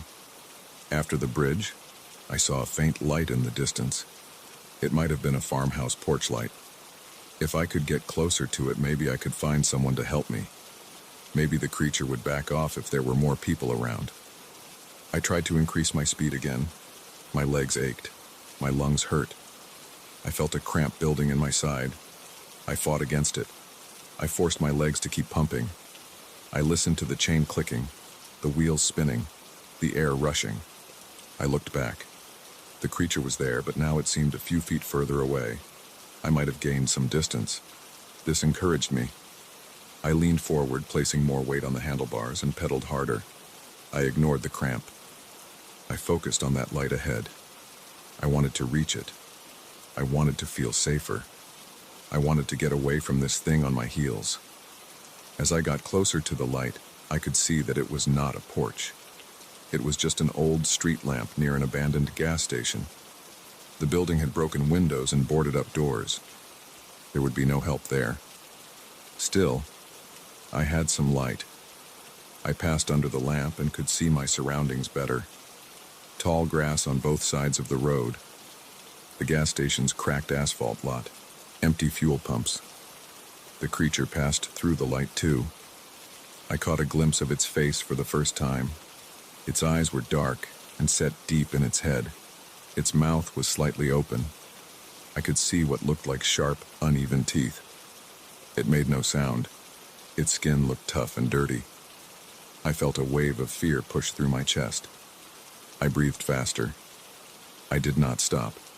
I continued on. I was surprised that it had not made any noise or tried a different tactic. It just followed me, like it knew I would tire eventually. I tried not to think about that. I tried to stay focused on pedaling. Ahead, the road rose slightly, an incline. Not a big hill, but enough to slow me down. I had no choice. I had to go over it. I started climbing, standing up on the pedals, using my body weight to push down harder. My bike slowed. I could not maintain the same speed going uphill. My lungs burned. Sweat dripped into my eyes, making them sting. I blinked to clear my vision. I felt my heart thumping. I looked back. The creature was gaining. It closed the gap by a few feet. It reached out with its arms again, grabbing at the air. I could hear its breathing now, heavy and strained. It sounded eager. I panicked. I pushed my legs until they felt like they would give out. The bike crept up the incline, inch by inch. My mouth was open wide, sucking in air. I thought about dropping something behind me to slow it down. I reached back with one hand and fumbled with the small bag attached to my bike frame. I could not afford to lose balance. I tried to unzip it while riding. My hand shook. I gave up. It was too risky. I kept both hands on the bars and focused on the climb. When I reached the top of the incline, I forced the bike forward. The road flattened out and then dipped slightly, a small downhill stretch. This was my chance. If I could gain enough speed going down, maybe I could create a larger gap. I leaned forward and let gravity help me. The tires whirred. The air rushed past my ears. My shirt flapped against my body. The bike picked up speed. I risked one quick look back. The creature was following but seemed to struggle keeping up on the downhill. It was on foot after all. Its legs had to keep pace. I pushed as hard as I could, even though my legs screamed for rest. The gap grew. I saw it fall behind by a few more feet, then a few more. I tried not to get hopeful too soon. I knew it might still catch up. But for now I had an advantage. I saw another turn in the road ahead. More trees, less open space. If I could keep the distance, maybe I could slip out of its view. Maybe I could hide somewhere if I got far enough ahead. I would try that. As I reached the turn, I decided to go off the road. I spotted a narrow path into the trees. It looked like a dirt trail. I turned off my headlamp for a moment to avoid drawing attention, but that meant I could barely see anything. I slowed down, careful not to crash into a tree. My bike rattled over roots and rocks. I moved about 20 yards into the woods and stopped behind a thick trunk. I kept my bike close. I listened. The air smelled like damp leaves and dirt. I could hear my own breath. I tried to calm down and breathe through my nose. I tried not to cough or make any noise. I waited. My legs were shaking, my arms were tense. I looked back toward the road. I could see the faint glow of the night sky through the branches. No footsteps, no breathing, nothing. After a few seconds, I heard a rustling sound. I tensed up. I gripped my handlebars. I could not see the creature. I stayed still. The rustling continued for a moment and then stopped. I waited longer. Nothing. Maybe it had passed me by. Maybe it was still looking. I felt sweat dry on my neck. My shirt stuck to my back. I decided to wait a full minute, counting in my head. I breathed slowly. When I reached 60, I quietly turned my headlamp back on, shielding it with my hand to keep the beam low. I saw the dirt path ahead. I turned the bike around carefully and started to push it back the way I had come. I moved slowly, avoiding branches. When I reached the edge of the trees, I looked out at the road. It was empty. No movement. The creature was gone. I got back on my bike and pedaled quietly along the shoulder of the road. I kept my headlamp on low. I listened for footsteps or breathing. Nothing. I forced myself to stay calm. I kept going until I reached an intersection with a better lit road. I could see some distant headlights and a sign for a gas station that might still be open. I headed that way, staying alert, glancing back every few seconds. I did not see the creature again that night. I did not know what it was or why it followed me. I just wanted to get home and lock my door. I kept riding until I reached a more familiar part of town. I stopped outside a closed store to catch my breath. My legs hurt, my throat felt raw, and my heart was still beating fast. But I was away from that thing. I rested for a moment, then got back on my bike and continued home. I did not look back again. I did not hear any strange sounds. I kept going until I reached my driveway, got off my bike, and went inside. I locked the door and sat on the floor, trying to breathe normally. I stayed awake for hours, listening for anything outside. I heard nothing. It was quiet now. Just me inside my home, safe for the moment.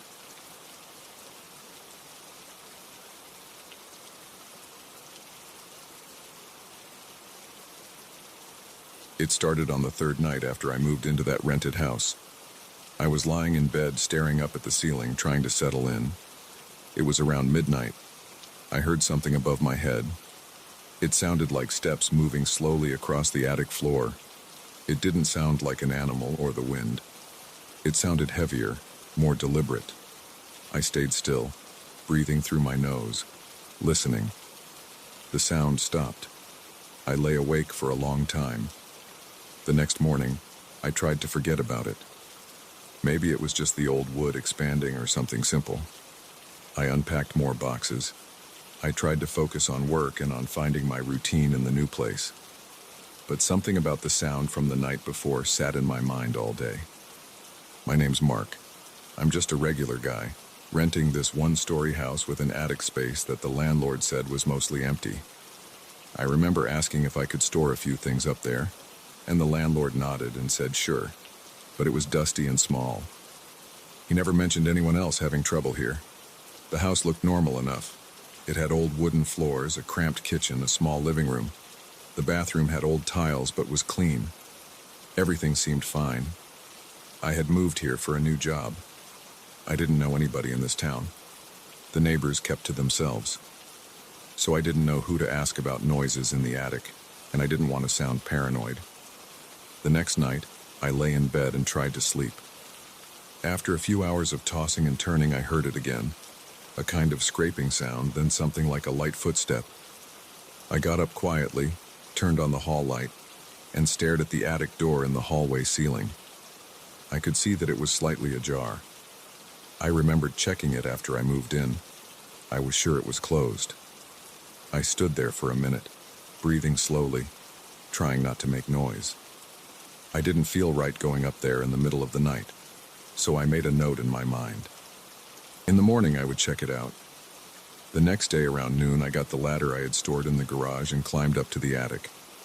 The attic door was one of those that you push up.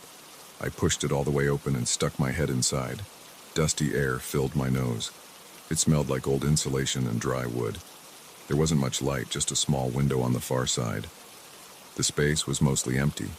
There was some old chair in a corner and a few boxes that the landlord had left. I didn't see any footprints, I didn't see any animals, I didn't see anyone. The floorboards looked stable, and I tried stepping inside to check more carefully. I found nothing unusual. I closed the attic door tight. I made sure it fit snugly. That night I still felt uneasy. I couldn't stop thinking about the door being ajar. I sat in front of the TV, ate a sandwich, tried to distract myself. Around 11, I turned off the lights and went to bed. I woke up around 2 in the morning to a thumping sound in the living room. It sounded like something fell. I got up. My heart was beating hard and my hands felt damp. I walked down the short hallway to the living room and turned on the floor lamp. A small framed photo I had placed on a shelf lay face down on the floor. It looked like it had been knocked off. But I had no pets, no wind, no vibration. I picked it up and checked the shelf. Everything else was in place. I put it back. I stood there listening. I tried to hear if anyone was breathing or moving around. Nothing. I went back to bed. Over the next few days, I started feeling watched.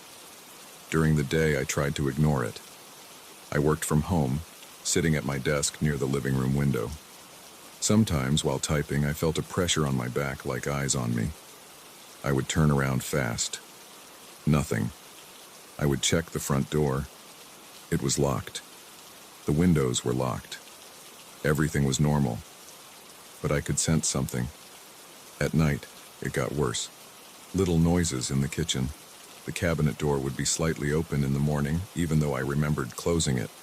My toothbrush would be on the sink counter, facing the opposite direction I had left it.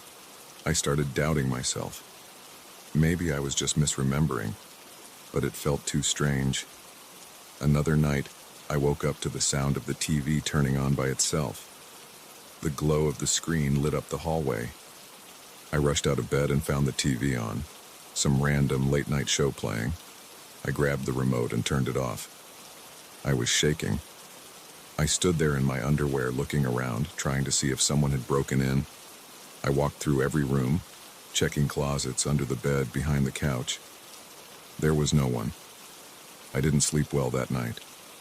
My chest felt tight, and every little sound made me jump. A few nights later, I heard a loud clattering noise in the kitchen. I ran there and turned on the light. A pot and a pan had fallen to the floor. I remembered stacking them carefully after washing the dishes. They weren't balanced precariously. I couldn't understand how they ended up on the ground. I picked them up. The kitchen felt colder than the rest of the house. I checked the windows and the back door. Everything was locked. I started feeling a constant tension in my stomach. I tried talking to the landlord.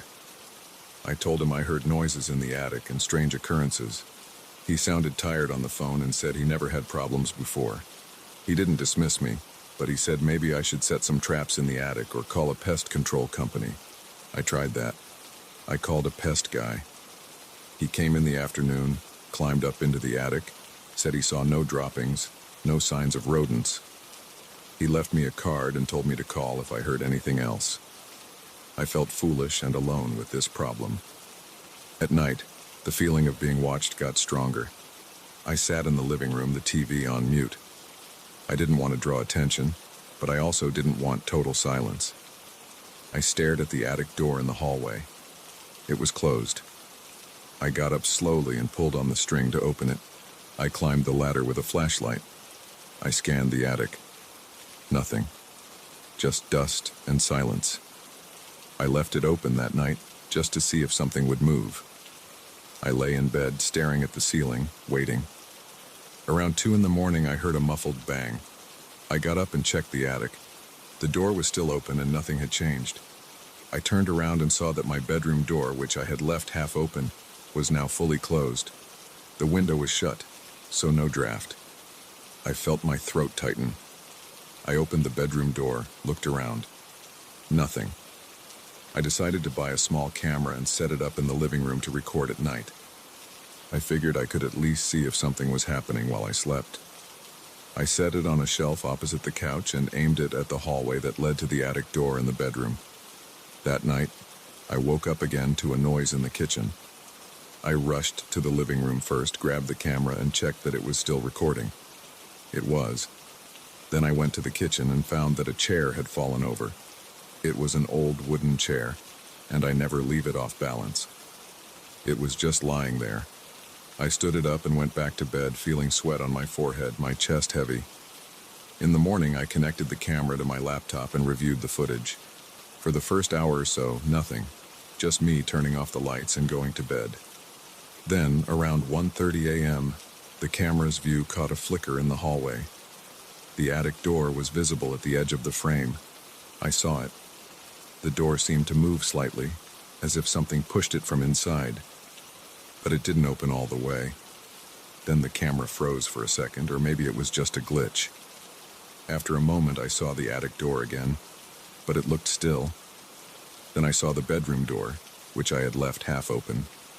It closed slowly, very quietly, as if someone was pushing it. I couldn't see anyone. There was no shape or figure, just the door closing on its own. Then the camera shook a bit, like something touched it. and the footage ended abruptly. It was corrupted after that. I sat there looking at the partial video, my hands sweating on the keyboard. I decided to leave the house for a few hours. I went to a coffee shop, stared at my phone, and tried to think of a solution. I considered calling the police, but what would I say? That doors were moving on their own? That I heard noises in the attic? They would think I was messing around.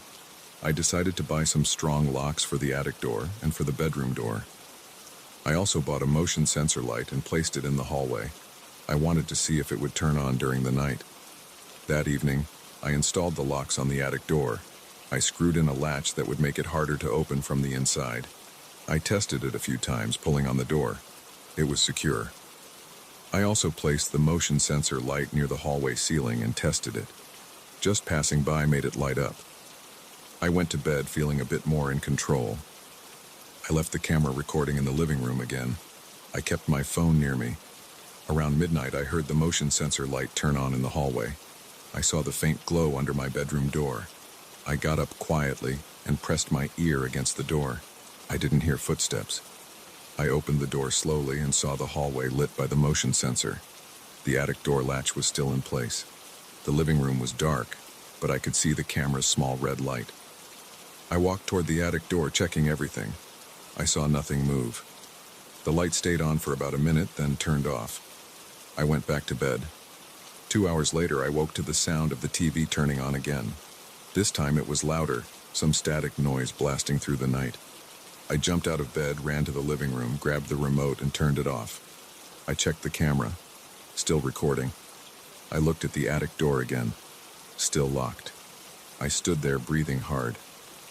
The next day, I reviewed the footage. The camera showed the hallway light up around midnight. Then a shadow passed along the wall. It was like a human shape, but I couldn't make out any details. It moved from the attic area toward the bedroom area. Then it vanished. The motion sensor light turned off. A couple hours later, the camera caught a flicker of static from the TV before it turned on fully. Right before the TV turned on, the camera image shook again. The footage ended in static this time. When I tried to fast forward, the file was corrupted. I had only a short segment saved. I felt weak and nervous. My stomach was tight. I started talking out loud in the house, saying things like, "I know you're here. I don't know what you want, but leave me alone." I didn't get a response. At night, I tried sleeping in the living room. I put a small lamp on so it wasn't completely dark. I wanted to see if anything happened while I was awake. Around 2 a.m., I felt a sudden chill. I stood up. The lamp flickered and went off. I reached for the switch. It wouldn't turn back on. I tried another lamp. Nothing. I tried the light switch on the wall. It didn't work. The whole house was dark. I pulled out my phone and turned on its flashlight. I looked at the attic door. Still locked. The silence pressed on my ears. Suddenly, I heard a low thump on the floor behind me. I spun around and saw that the remote control was on the floor. I had left it on the coffee table. It was as if someone had thrown it. I felt my heart pounding. I whispered, "Stop," even though I didn't know who or what I was talking to. I backed toward the bedroom, using my phone's light to guide me. I closed the bedroom door, locked it, and sat on the floor with my back to the wall. I stayed like that until dawn, dozing off a few times, jumping at every creak of the wood.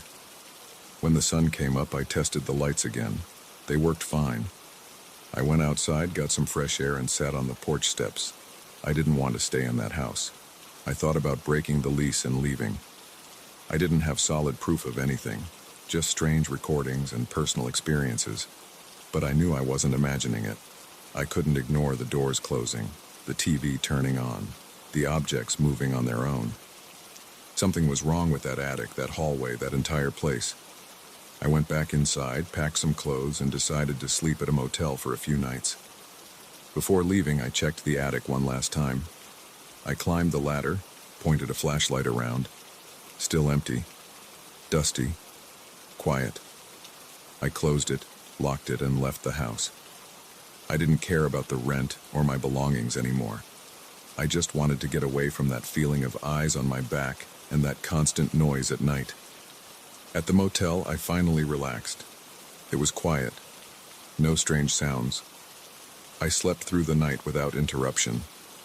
In the morning, I checked my phone. No messages from the landlord. I thought about calling him again, telling him I couldn't stay there anymore. I decided to do just that. He sighed and said he understood. He said he would come by and check the attic himself. I wished him luck and told him I'd come back for my stuff in a few days. He said that was fine. I hung up and just sat there, feeling the tension slowly leave my shoulders. I didn't know what was in that house, but I knew I wasn't going back to live in it. I could handle finding a new place. I didn't need proof or an explanation. I just needed to feel safe again. I knew I would never forget the nights in that house, the feeling of being watched, the doors closing by themselves, and the way the attic door had been opened that first time. That was enough for me.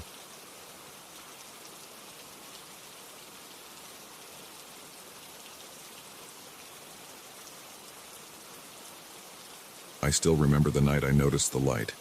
It was around 11 and I had just turned off my TV. I was sitting in my small living room, drinking tap water out of a chipped glass. Across the street was that old apartment building. No one lived there. I had never seen anyone enter or leave. The windows were always dark, even during the day. I had assumed the place was completely abandoned. That night, though, I saw a sudden glow behind one of the windows on the third floor. It was faint, but I knew it wasn't my imagination. At first, I thought maybe it was just a street light reflecting off something. I got closer to my own window and looked carefully. The light was inside that apartment behind the dirty glass. I stood there for a minute, trying to figure out what was causing it. The next night I looked again. I was curious. The building was directly across from my window, maybe 20 yards away. My apartment was on the second floor. That old place looked like it hadn't been maintained for years. The paint on the facade was peeling. The window frames were cracked. Some windows were covered with cardboard or plywood. Nobody had bothered to renovate it. I hadn't cared much before, but after seeing that light, I started paying attention. That second night, I saw nothing unusual. It was just dark and quiet. The street was empty except for a few parked cars and a dim streetlight near the corner. On the third night, I noticed something new. There was a slight flicker behind a different window on the same floor. It turned on and off a few times. I walked from my living room window to my bedroom window, trying to get a better angle. The room was small, and my curtains were cheap and thin. I pressed my forehead against the glass. I could see a faint glow behind the dusty window across the street. I waited. I was calm but also confused. Who would be in there? Everyone knew that building was empty. It had been marked for demolition for a long time, but the city never got around to it. I had asked a neighbor once, and he said it was some kind of bureaucratic limbo. A few days passed. Each night I checked again. The pattern was unpredictable. Sometimes there was a light in one window. Other times there was nothing. One night I decided to watch for longer. I turned off the lights in my own place. I sat down on a wooden chair in front of the window. The chair creaked under my weight. I made sure not to make any noise. I tried not to move much, just to observe. About an hour passed. I was about to give up when I saw a clear, steady light in the same window as the first time. It stayed on for maybe a minute. Then, as I stared, I saw a figure appear. It looked like a person standing near the window, backlit by that soft glow. I couldn't see any features, just a dark shape. My heart started pounding. I felt a slight pressure in my chest. My hands gripped the sides of the chair. I didn't know what to do. I just kept looking, squinting to see if the figure would move. Suddenly, it raised an arm. It waved. It was a clear gesture. A wave directed toward me as if it knew I was watching. My stomach tightened. I felt a chill on my neck. I leaned back, not sure if I should stay or duck down, but I didn't want to lose sight of it. I stayed there watching, and the figure stayed too, arm raised, fingers spread out. At least I assumed there were fingers. It looked like a human silhouette. I couldn't see any face. After a few seconds, the light flickered and turned off. The figure disappeared into darkness. I was left staring at a blank window again. I couldn't sleep well that night. I lay in bed, thinking about what I had seen. I tried to tell myself it was some squatter or a homeless person who got in. Maybe someone looking for a place to hide. But why would they wave at me? And how did they know I was watching? My window wasn't that obvious. I decided the next day I would try to find some information. I asked the building manager of my own place if he knew anything about that old structure. He just shrugged and said nobody was allowed inside. He told me it was sealed off. I thought about calling the police, but what would I say? I saw a light and someone waved at me in an abandoned building. They would probably think I was drunk or bored. That evening I stood at my window again. I turned off my lamp to make myself less visible. I looked across the street and waited. I heard a distant car alarm somewhere in the neighborhood. A couple of people passed by on the sidewalk below, but otherwise it was quiet. About an hour into my watching, I saw a faint glow again. This time I decided to try something. I raised my own arm and waved. I felt stupid doing it, but I wanted to see what would happen. The light stayed on, and after a moment the figure appeared again. It stepped closer to the window. It raised its arm and waved back at me. My heart was beating faster. I could feel my pulse in my neck. The hair on my arm stood up. I stood there with my arm raised, not knowing what else to do. I lowered my arm and took a step back. The figure remained at the window for a few more seconds, then moved away. The light flickered and went off again. I stood there, breathing heavily. My apartment felt cold, even though the heater was on. I checked the lock on my door, just to be sure. I sat on my couch and tried to understand this. If someone was inside that abandoned building, how did they get power for a light? Maybe they had a battery-powered lamp. Maybe they snuck in through a side door. I decided to check the building from the street level the next day. I needed to see if there was any sign of forced entry. The next day, I woke up early, had some coffee, and walked across the street. I stood on the sidewalk and looked up at the windows. It was daytime, so everything looked normal. Just dirty windows and peeling paint. I walked around the corner and looked for any open doors or windows on the ground floor. I found nothing. The entrance looked boarded up. The door was locked with a thick chain. The ground-level windows had plywood nailed over them. I didn't see any footprints or anything that suggested recent entry. Everything was dusty and covered in old leaves. I shook the chain, just to test it. It was solid. That night I decided to see if the figure would appear again. Around midnight I saw the light for a brief moment. I watched carefully. The figure didn't show up immediately. I waited, leaning on the windowsill. After about 20 minutes, the light appeared in a different window on the same floor. It was dim, like a small lamp. I saw the silhouette pass by slowly. It paused and then moved out of sight. I felt a tightness in my chest again. I knew I had to try something else. I couldn't just watch forever. I needed to understand what was going on. I put on a jacket and shoes. I went outside and crossed the street. I stood in front of the building. The street was quiet.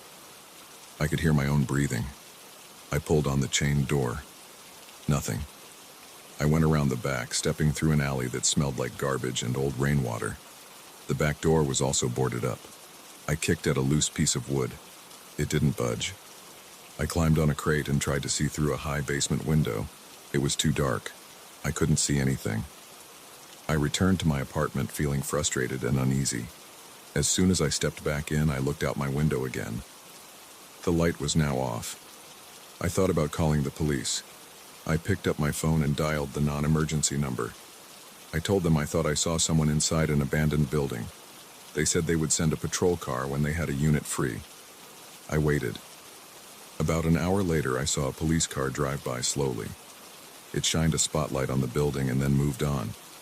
The next morning, I saw nothing had changed. The chain was still on the door. There was no sign that anyone had gotten inside. Over the next few nights, the pattern continued. Sometimes there was a light. Sometimes the figure appeared and waved. Once I tried signaling with a small flashlight, turning it on and off a couple of times. The figure didn't respond to that. It just stood there. I felt a constant tension in my body.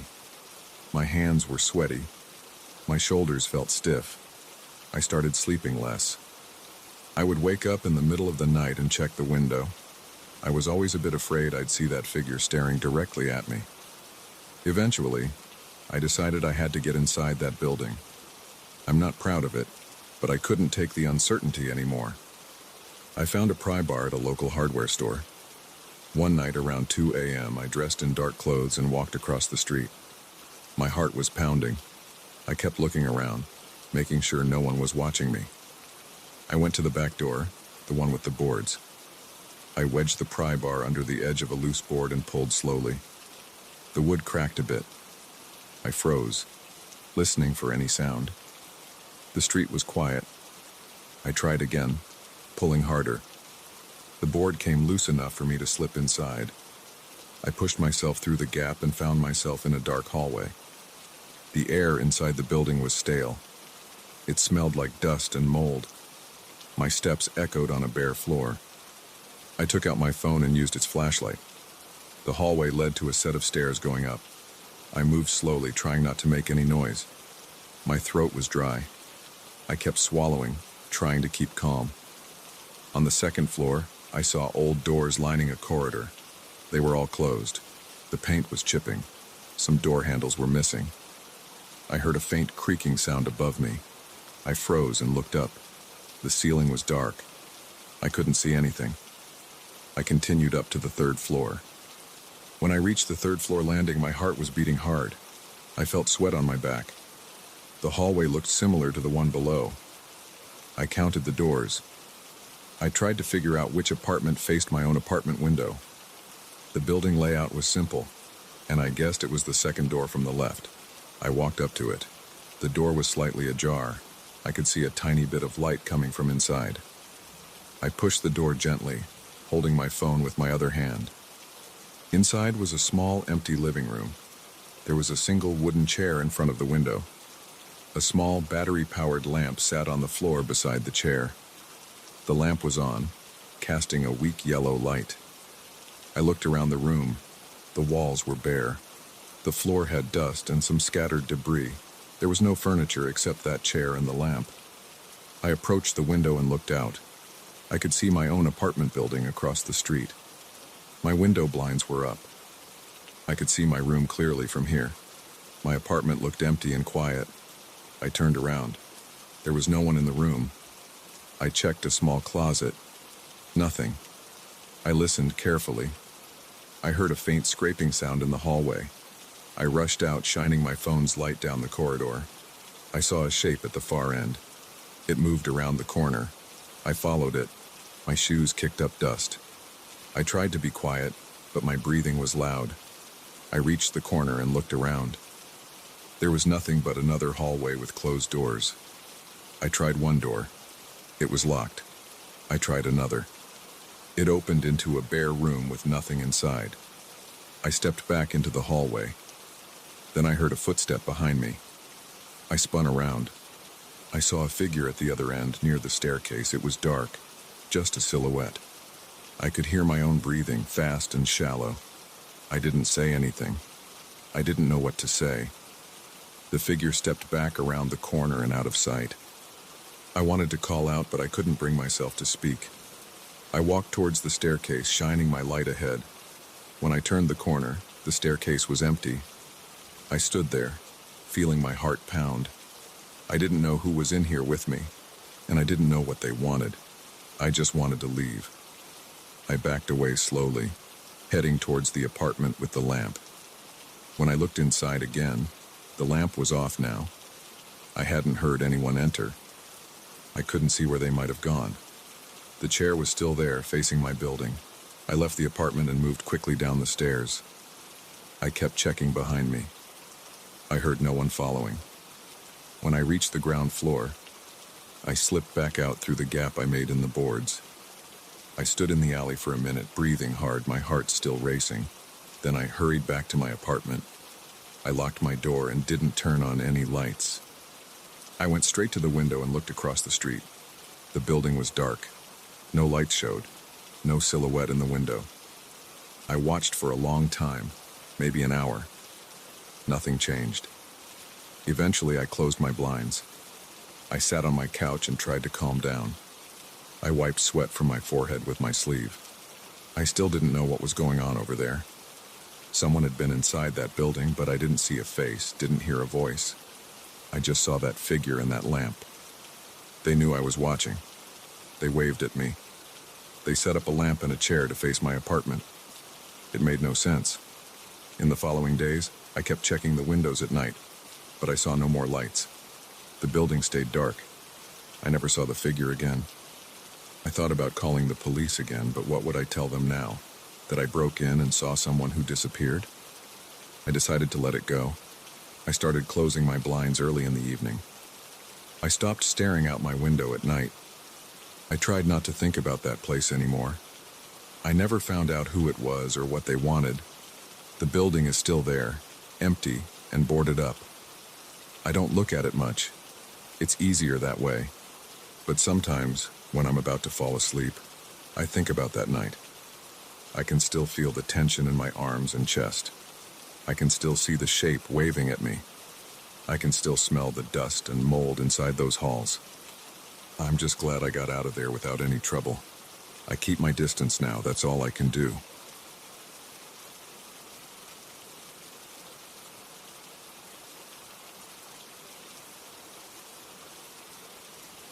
I was passing under that old concrete viaduct late at night.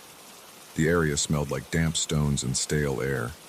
The walls were covered with chipped paint and random graffiti. There was a faint hum of distant traffic. The light was poor. A few weak bulbs spaced far apart cast uneven shadows across the ground. The pavement felt slightly gritty under my shoes, like tiny bits of glass or sand. The air was still. My jacket felt heavy on my shoulders, and my bag strap pulled at my neck. I was just trying to get home. I wanted to cross that viaduct and reach a better lit street a few blocks away. As I walked, I heard footsteps behind me. They weren't loud, just soft impacts on the concrete floor. I turned my head a bit to see if anyone was following me, but the angle was awkward and the light behind me was poor. I couldn't make out anything definite. I tried to pretend I didn't notice. I picked up my pace a little, letting my footsteps fall harder, hoping that whoever was behind me would stay back or maybe give some indication of who they were. The footsteps behind me also seemed to speed up. It was like some strange echo, except I knew it wasn't an echo. It sounded like actual footsteps belonging to someone who matched my rhythm. I felt my chest getting tight. My breathing turned shallow. I didn't want to start running. I had no reason to panic yet. Plenty of people use that viaduct as a shortcut. Maybe it was just someone who happened to be going the same way. But it felt wrong. I risked a glance over my shoulder. In the weak light, I thought I saw a figure. Tall, maybe wearing dark clothes, not moving close enough for me to see any details. Just a shape at the edge of the darkness. I decided to move faster, not a sprint, but a quick walk. My legs felt stiff. My back felt tense. I could hear my own breathing louder in my ears. The footsteps behind me sped up as well. They stayed at a constant distance. Not too far behind, not closing in too fast, just maintaining the gap. I tried to stay calm. I focused on the end of the viaduct. I could see the lighter area outside, a pale glow from a streetlight beyond the exit. I thought if I could just reach the open space, this person might back off, or at least I could see them clearly. My arm holding the bag strap started to ache. My teeth were clenched. I felt a faint trembling in my hands. The sound of those footsteps didn't stop. They matched me step for step. Every time I increased my speed, they did the same. I started sweating, even though the air was cool. The smell of the place, that damp concrete smell, seemed stronger. I tried to ignore it and pressed forward. When I was about 10 or 15 feet from the exit, I made a decision. I thought about turning around and facing whoever it was, but I was too nervous. I wanted to be in the open before I tried anything like that. I moved faster, almost jogging now. My shoes scuffed against the ground. I could feel a slight sting in my right knee, probably from the uneven ground or the way I was rushing. I saw the outside space grow wider and brighter. Then I burst out into the open. The street outside had a dim streetlight. The road surface was uneven, with small cracks and a few puddles near the edges. The sky was clear, but it was late. and I only saw a few windows lit in the buildings around. I looked around quickly. A couple of cars were parked along the curb, but no one sat inside. A few trees stood on the sidewalk, their leaves rustling a bit in a mild breeze. There were no other pedestrians around, no immediate sign of help. I turned around to check behind me. The footsteps had stopped. The sound was gone.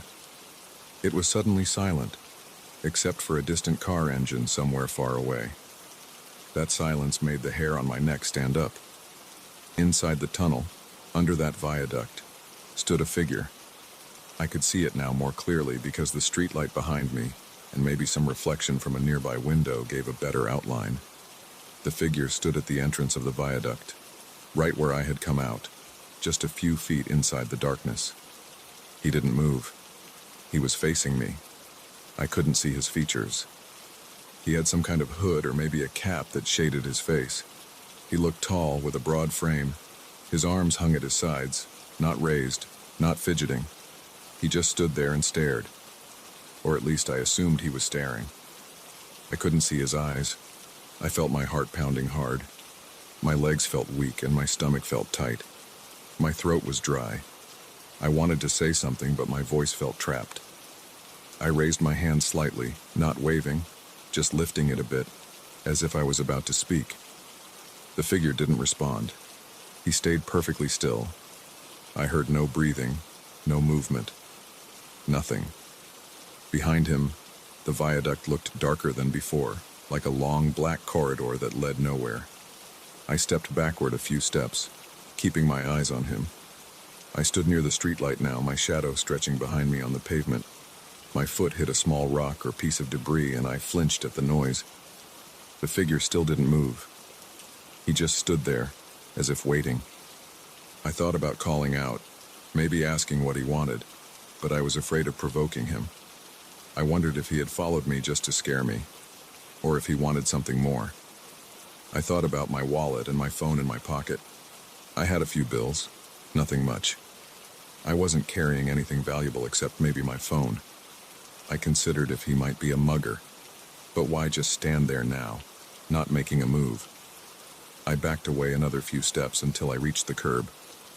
I looked left and right. The street was empty. A few streetlights were on, but there were large gaps of darkness. I saw an intersection about 100 yards away. Maybe if I started walking that way, he wouldn't follow. Or maybe he would. I looked back toward the figure. He hadn't moved at all. That stillness made me uneasy. A normal person would say something, do something, maybe act annoyed or walk away. But he did nothing. My arms felt heavy and a little numb. My fingers tingled. I tried to steady my breathing. I took a step to the side, moving out of the direct line of the viaduct. The figure shifted slightly. I saw him tilt his head just a bit, as if to keep me in sight. It confirmed that he was watching me, not just standing randomly. I swallowed and took another step. He took a small step forward, staying right at the threshold between darkness and light. I saw a bit of the side of his face now, but it was still too dark to see details. He didn't look like he was smiling or scowling, just observing. I felt a sudden urge to call out. I thought if I talked, maybe he would talk back. "Hey," I said. My voice sounded flat and hollow. No echo out here. He didn't respond. He didn't even move. "Do you need something?" I asked. Nothing. He stood there like a statue, except I knew he could move because he had followed me. I didn't know if he had a weapon. I didn't want to find out. I looked down the street again. Still no one around. No approaching headlights, no open stores, just closed doors and the distant hum of the city. I decided to leave. I turned away and started walking down the street at a normal pace. I expected to hear footsteps again, but for a few seconds I heard nothing. I glanced back over my shoulder after about 20 steps. He was still at the entrance of the viaduct, but now he stood slightly more forward, as if testing how far I would go. The moment I turned my head forward again, I heard a scuffing sound behind me. I looked back quickly. He had taken a few more steps out into the open. Now he stood under the streetlight, and I could see him more clearly. He wore a dark jacket with the hood up. He had short hair that I could see poking out from under the hood. His face was pale and thin. He looked older than me, maybe by 10 years, but I wasn't sure. No beard, just a clean face, a sharp nose, and narrow eyes. He stared at me with a blank expression. His hands remained at his sides. He didn't say anything. I turned fully around, facing him. I wondered if he wanted me to run. If I ran, would he chase me? My legs felt stiff. I stood still, and we watched each other for a long moment. A slight breeze blew a piece of trash across the pavement between us. He tilted his head again, like he was curious. I felt my chest tighten again. My tongue felt thick. I tried again. "What do you want?" I said, trying to keep my voice steady. He parted his lips slightly as if about to speak, but no words came out. Instead, he took another step toward me. Now he was about 15 feet away. I smelled something faint on the breeze, maybe sweat or dirty fabric. I took a step back. He took another step forward. I kept moving backward. My shoulder brushed a parked car. I looked at it. It was empty. The doors were locked.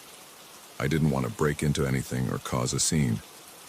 I just wanted to get out of there. But he was controlling the space now. Every time I stepped back, he stepped forward. I noticed his boots were worn, with frayed laces. He looked like someone who'd been wandering around all night. My mind raced. I had to do something. I considered running. The intersection was ahead. If I sprinted, maybe I could reach a better lit area. Maybe there would be someone out walking a dog or a late commuter heading home. Or at least I could get out of his sight. I glanced down at his hands. They were empty. No gun, no knife that I could see. But that didn't mean he wasn't dangerous. I took a deep breath and then started walking fast toward the intersection. I tried not to run outright, but I moved quickly, my shoes slapping the ground. I heard him behind me.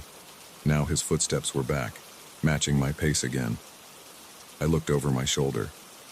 He was following me, keeping the same distance as before, about 15 feet. His face still held that blank look. It was like he had no expression at all, just staring straight at me, as if I were some object of interest. I thought about shouting for help, but I doubted anyone would hear. Most windows were dark. I saw no pedestrians. The only sound was our footsteps and a distant siren that was too far away to matter. The wind picked up slightly, making a low rustling sound in the trees. I gritted my teeth and kept moving forward. As I reached the intersection, I saw a street that looked a bit wider. There were more streetlights, a few shops with their lights off, and a bus stop bench. I saw no bus coming, and the schedule posted on the sign wouldn't help me now. I turned right and walked toward a building with a few cars parked out front. Maybe it was an apartment building. If I could just reach a door, maybe I could buzz someone or pretend I lived there and slip inside. I heard his footsteps following. I risked another quick glance. He was still behind me. Same distance, same silent stare. I said, "Back off," in a louder voice this time. He didn't react. He just kept following. My throat burned. My lower back started to ache from the tension. I felt sweat trickling down my sides. I reached a building with a small lobby. The front door was locked, of course. It had a buzzer panel. I ran up to it and pressed a random button. I waited, breathing heavily, my ear close to the speaker. Nothing but silence. I pressed another one. Still nothing. I pressed several buttons in a row. No response.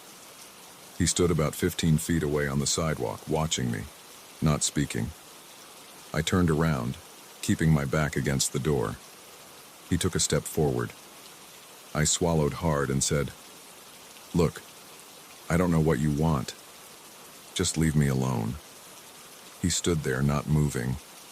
I realized he could close that distance anytime he wanted.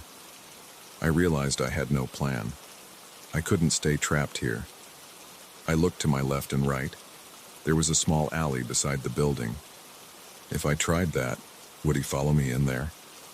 I didn't like the idea of going into a smaller space with him behind me. I looked across the street. There was a fence, and beyond that, a parking lot with a few cars. No one around. No sound of voices. No sound of help. I decided to keep moving. I left the building's door and continued along the sidewalk.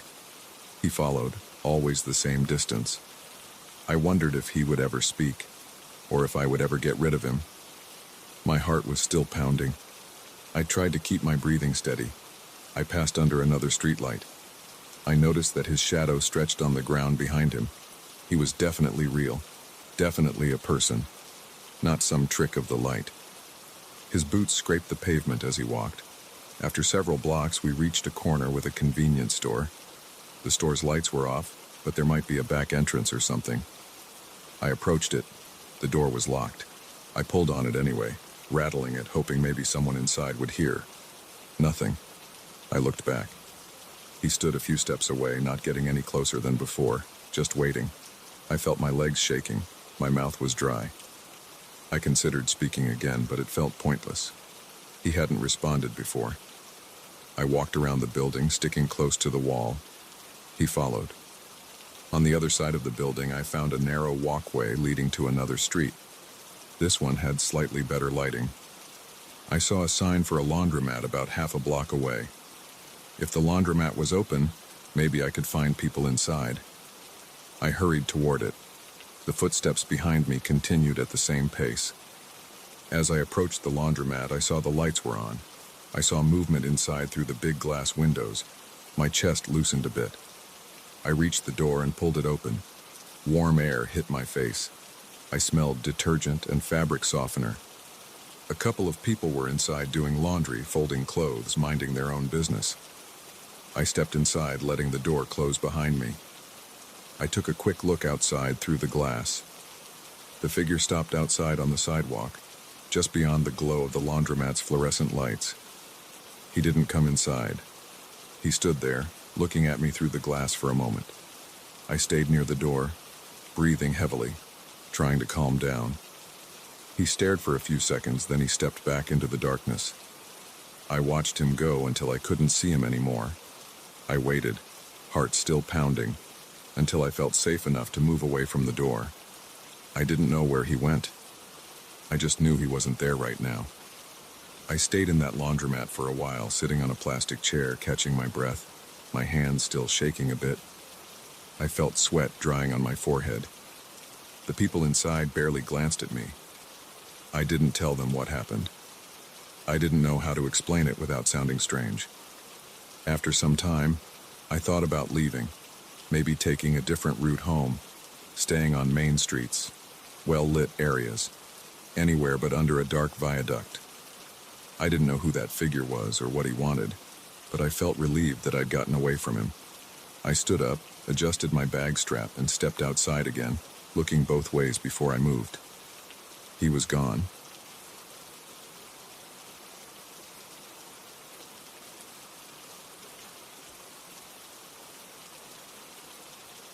I left work later than usual and decided to cut through the park on my way home to save a few minutes. It was around 9 at night. The sky was dark, but the park had enough streetlights so I could see the path ahead. My apartment building was on the other side. Normally, I would have walked around on the main streets where there were more people, but I was tired and wanted to get home quickly. The park wasn't completely empty. I saw a couple in the distance near a bench and a man jogging with headphones near the entrance. After that, I didn't see anyone else close by. The air smelled like wet grass because it had rained earlier. I heard the rustle of leaves under my shoes and the low hum of distant traffic. Nothing unusual. About halfway through, I heard quick footsteps behind me. They sounded clear and a bit sharp, like hard soles hitting the asphalt path. I turned around. I expected to see someone walking or running. The path behind me was lit by a streetlight about 20 feet back. There was nobody there. I thought maybe the sound came from somewhere else. Maybe it was just an echo of my own footsteps. I listened carefully and started walking again. After a few steps, I heard it again. A rapid tapping sound behind me. It felt like it matched the speed of my own steps. I stopped moving and listened. The steps stopped. I looked over my shoulder again, squinting and leaning forward a bit. I still didn't see anyone. The benches were empty. The trees and bushes were still. and the path behind me was clear. I looked up, thinking maybe there was a branch falling or some animal scurrying along the ground. But I didn't see anything like that. The footsteps sounded too human, too distinct to be an animal. I started moving again, a bit slower this time, trying not to make much noise. Almost immediately I heard the same footsteps behind me. They sounded like they were about the same distance away each time. It was as if someone was following me but keeping a careful distance. My heart started to pound in my chest.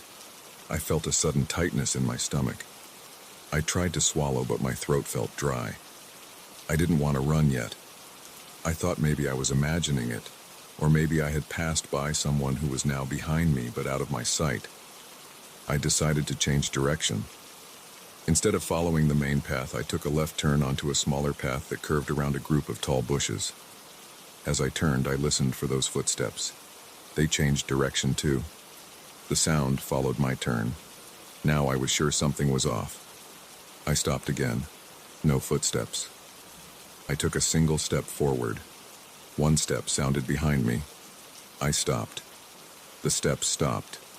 I took 2 steps. 2 steps sounded behind me. I spun around quickly, walking backward. The path behind me was lit by a lamp, and I could see the ground and the space between the benches and trees. Nothing.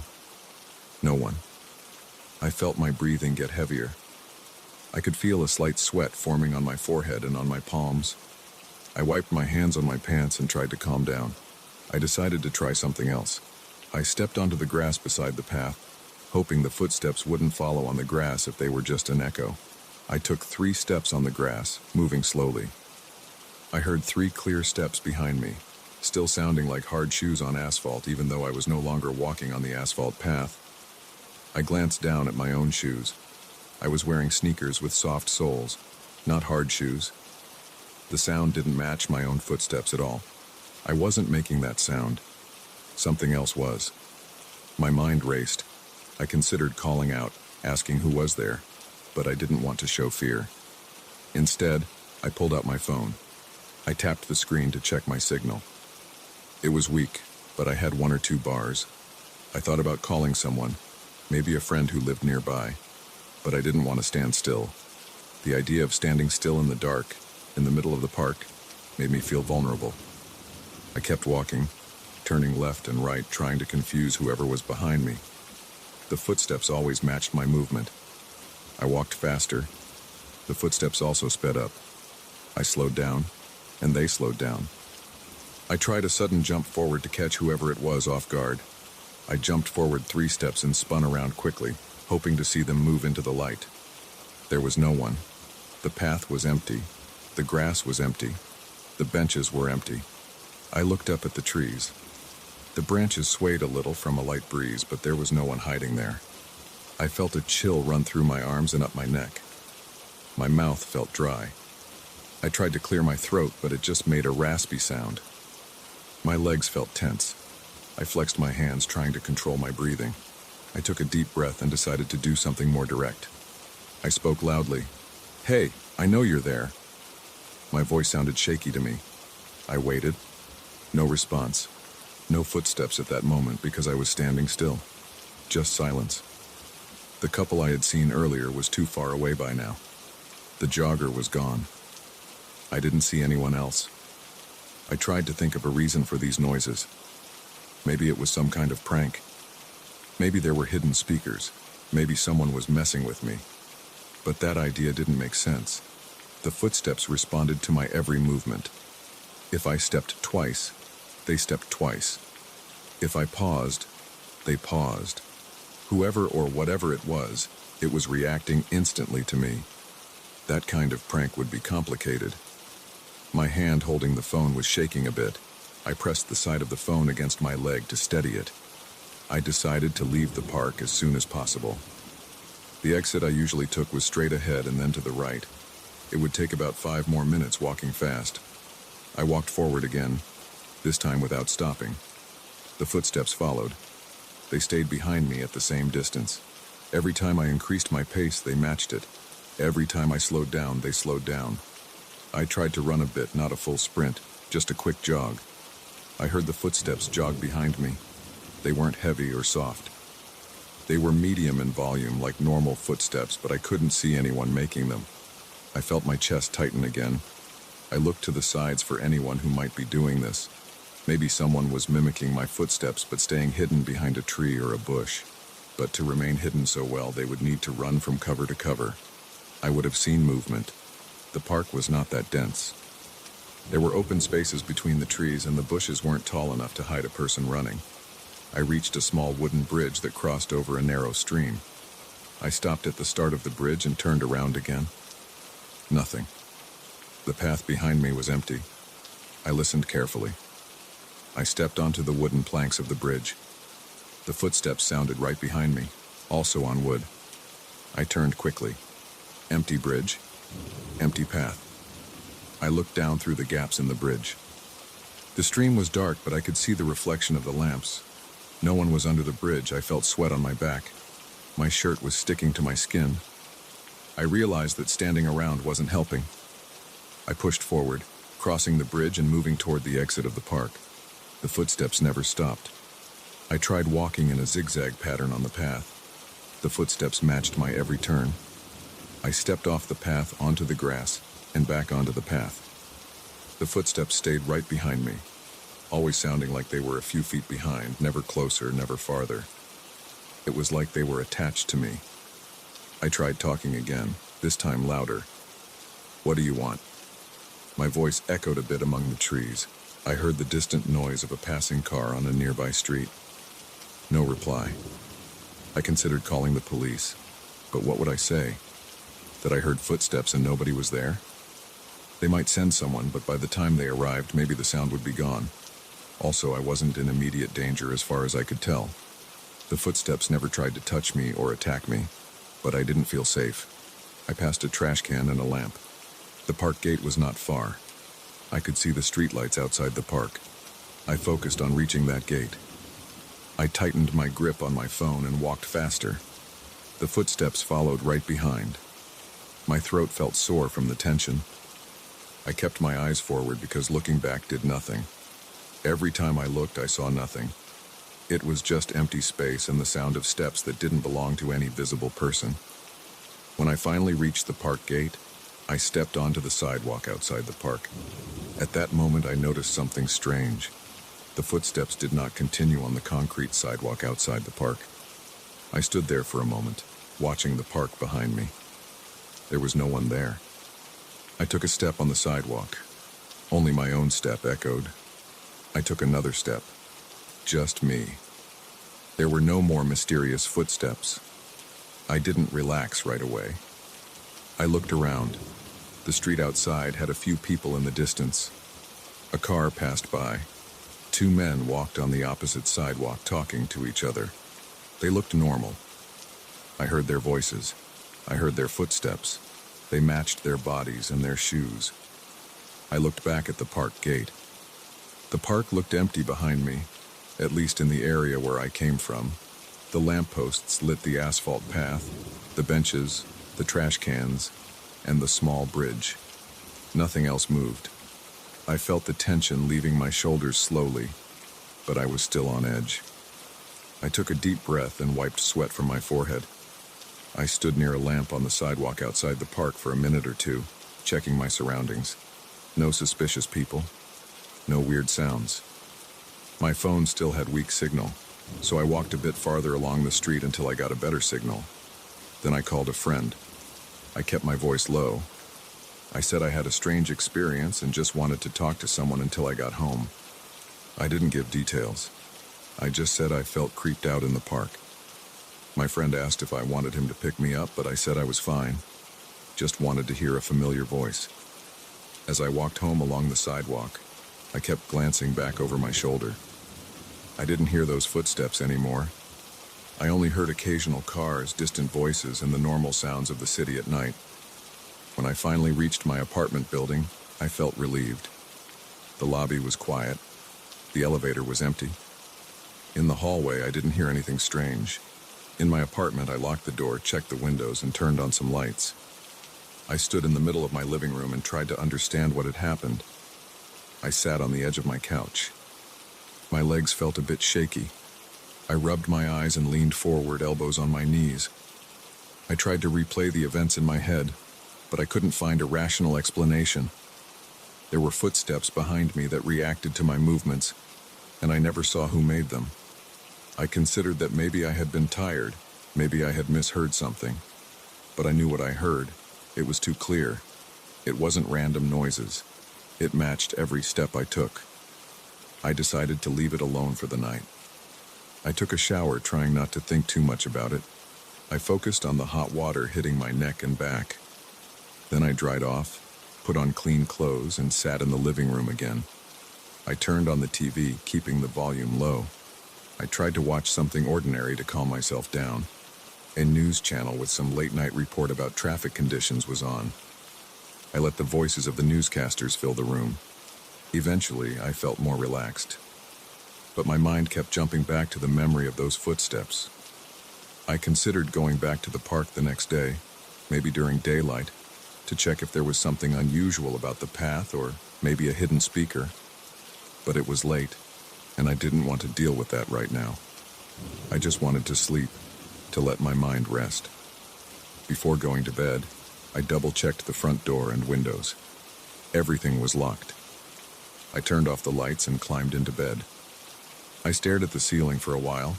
There were no strange sounds in my apartment, just the hum of the refrigerator in the kitchen and the distant muffled sounds of the city through the walls. I felt safe there. Still, I couldn't completely shake off the memory of walking through that park with those invisible footsteps behind me. I knew I would think about it again tomorrow. For now, I just wanted to lie down and rest. It had been a long day, and I needed to sleep. I closed my eyes, taking slow breaths, waiting for my body to relax completely. Over time, my heartbeat slowed, and the tight feeling in my chest eased. I focused on the quiet sounds around me. Nothing strange, just normal apartment noises. I drifted off, not sure what to make of what I experienced, but at least I was home and safe. That was enough for that night.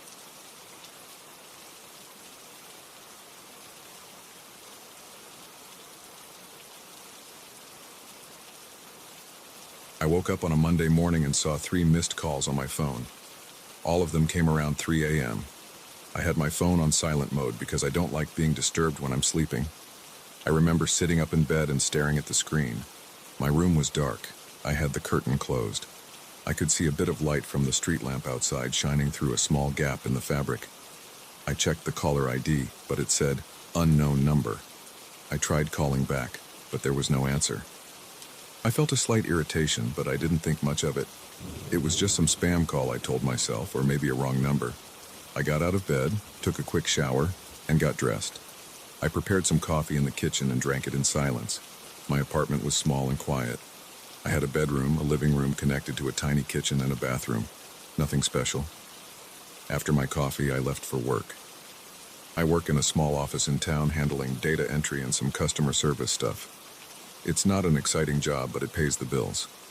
All day I didn't think about the call much. When I came home that night, I ate something simple, watched some TV, and went to bed around midnight. The next morning, Tuesday, I woke up again to missed calls. 2 missed calls at 3 a.m. Again, the same unknown number. Now I felt a little uneasy. It was odd. 2 nights in a row, always at 3 a.m. I checked the time on my phone's log. The calls were only a few seconds apart.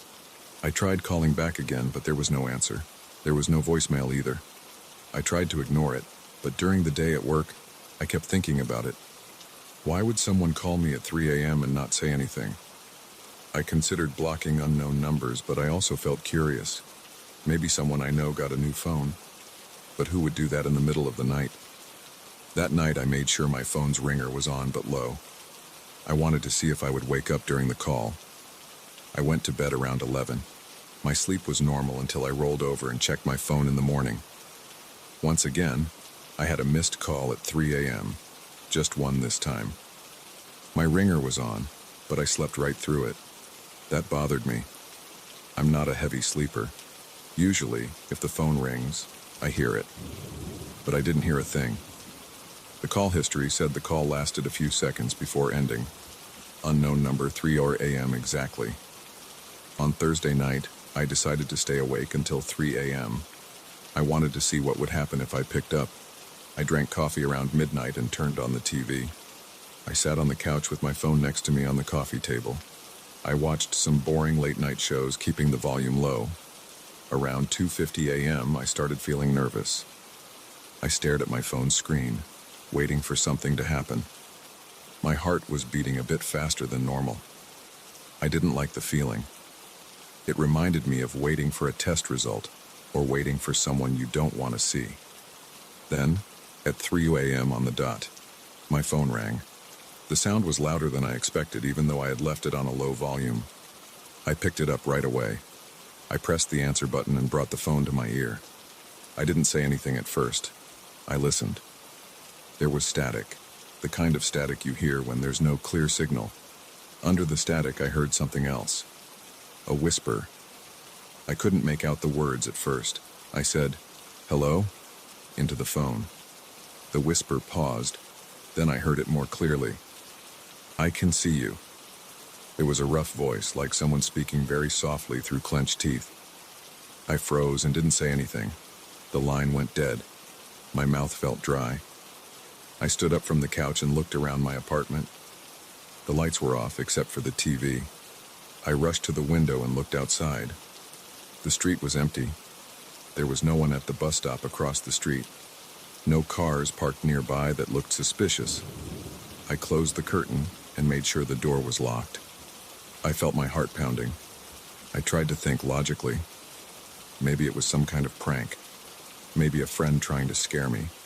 But I don't have many friends, and none of them would do this. Also, the voice sounded unfamiliar. It wasn't a recorded message. It reacted to me when I said, "Hello." I tried to go to sleep, but I kept thinking about the call. In the morning, I felt tired and shaky. I considered ignoring it, but I knew I wouldn't feel right until I did something. At work, I used my break to call my phone carrier. I asked if they could trace the call. The operator said that without an official request from the authorities, they couldn't do much. They recommended blocking unknown calls. I hung up feeling frustrated. That evening, I put my phone on silent and tried to sleep. I wanted to forget about it, but deep down, I knew it wouldn't end. At 3 a.m., I woke up in a panic. My phone was vibrating on the bedside table. I didn't pick it up this time. I just stared at it until it stopped. I waited a minute and then checked. Unknown number. I breathed fast and wiped sweat off my forehead. I tried to go back to sleep, but I couldn't. Every time I closed my eyes, I imagined someone standing outside my window whispering into a phone. The next day, I decided to do something else. I tried changing my phone number. I contacted the carrier, and after some hassle, got a new number. I told myself that would fix it. It's just a number. If someone doesn't have it, they can't call me, right? I went to bed relieved. But at 3 a.m., I woke up to my phone ringing again. Unknown number. I answered, feeling anger in my chest. "Who the hell is this?" I whispered into the phone. Static, then the same whisper. "I can see you." I cursed and hung up. I tried to call back. Nothing. The number was hidden. I stayed up until morning, pacing around my apartment, checking the locks, peeking through the peephole, looking through the blinds. I saw nothing unusual. The hallway was empty. The street was quiet. I started feeling nervous in my own home. At night, I turned on more lights. I slept with the TV on for background noise. I checked every corner of my apartment before going to bed. I looked under the bed, behind the couch, inside the closet. I found nothing strange. Still, the calls kept coming. Every night at 3 a.m., the same unknown number. If I answered, I heard static and the whisper saying, "I can see you." If I didn't answer, the call ended after a few rings. After a week of this, I felt exhausted. My eyes had dark circles under them. I jumped at small sounds like the refrigerator humming or the pipes creaking. I tried calling the police. They asked if I had received threats. I told them about the calls. They said since there was no direct threat besides, "I can see you," And no sign of a crime. They couldn't do much. They told me to block the number or get a new phone. I told them I already changed my number. They said maybe someone hacked my phone. They didn't seem interested. I bought a new phone. A different brand, a different carrier, a different SIM card. I gave the new number only to my boss and my mother. I told no one else. I did everything I could think of to ensure nobody had this new number. I went to bed that night feeling a tiny bit hopeful. Maybe the calls would stop. But at 3 a.m. the phone rang. I answered right away. "What do you want?" "Static, then. I can see you." I felt a jolt in my chest. I got up, opened the door, and stepped into the hallway of my apartment building. The lights were dim and flickering. I walked down the hall, trying to listen for any sound. My bare feet felt cold on the floor. I put my ear against my neighbor's door. Silence. I went down the stairs and checked the building's entrance.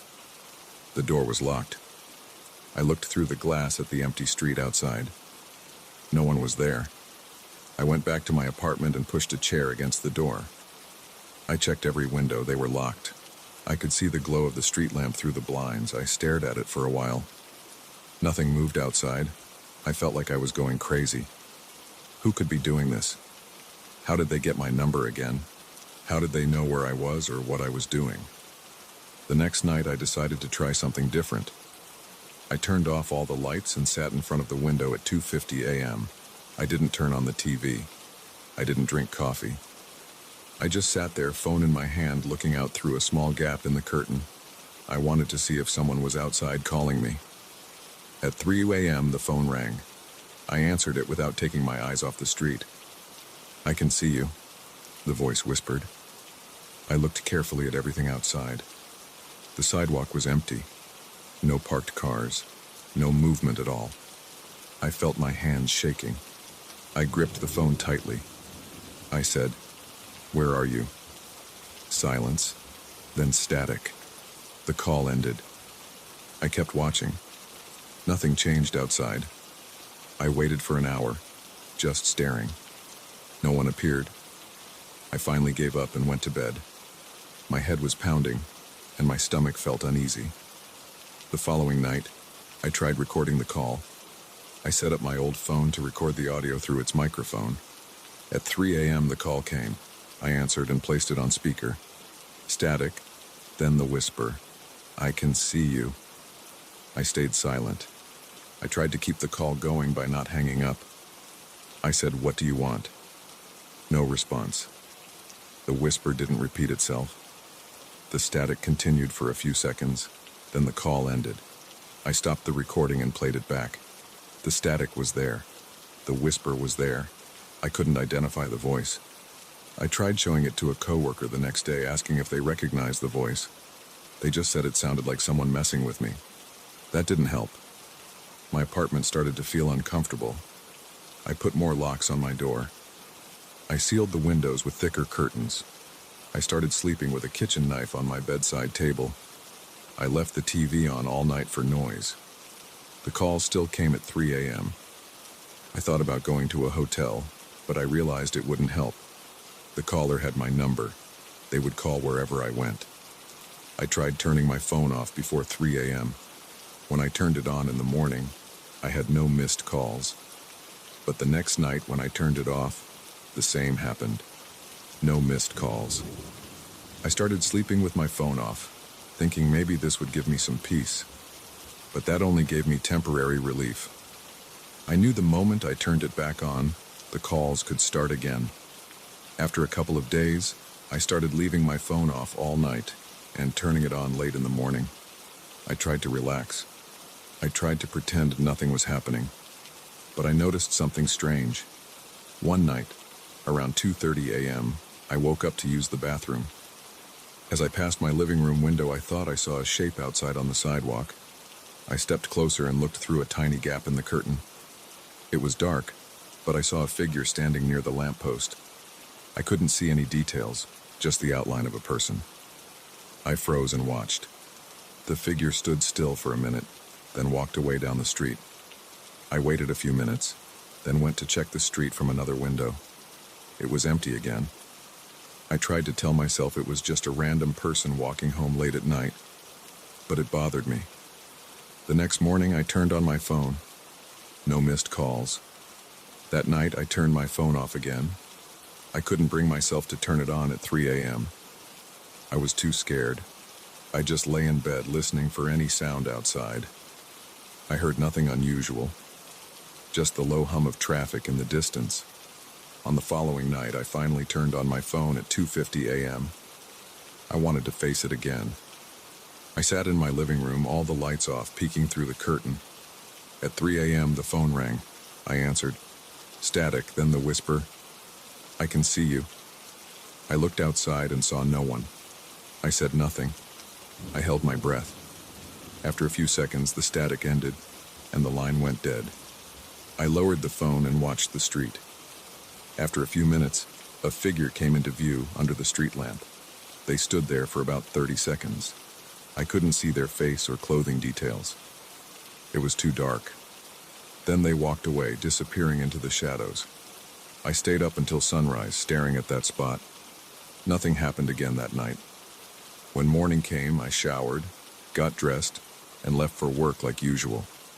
At my desk, I felt drained. I didn't know what to do next. I tried looking up similar cases online. I found nothing helpful. I considered changing apartments, but that wouldn't guarantee anything. The caller had proven that changing my number and phone didn't help. Besides, moving costs money and time. For now, I still get these calls at 3 a.m. if I leave my phone on. I still hear that whisper. I still sometimes see the figure outside at night. I don't know who it is or what they want. They never show their face. They never say anything besides, "I can see you." I've stopped trying to reason with it. I just try to manage my fear by keeping my phone off. Sometimes I slip and turn it on at night and the call comes again. The figure appears again. I can't explain it. I have no proof except a strange audio recording in my own eyes. I haven't told anyone else except that one coworker. They didn't believe me. The police won't help. My carrier can't help. I have no plan. I just live with it. Every night at around 2:50 a.m., I feel my heartbeat rise. I feel sweat on my palms. I wonder if I should face it again or hide. Usually I hide. I keep the phone off. But sometimes I turn it on just to see if something changes. Nothing changes. The call comes. The whisper repeats the same words. And the figure appears outside. This is my life now. I don't know how it ends. I just know that at 3 a.m. my phone always rings.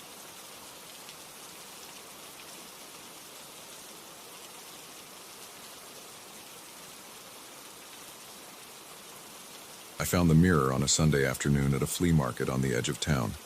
I had gone there to look for some old tools or maybe a cheap coffee table. Instead, I saw this mirror leaning against a pile of broken chairs and stained cushions. Its frame had simple carvings along the edges, not very deep or detailed, just a few lines that looked hand-cut. It wasn't a large mirror, maybe 3 feet tall and 2 feet wide. The glass looked old but clear enough. The seller asked for a low price. I didn't even try to haggle.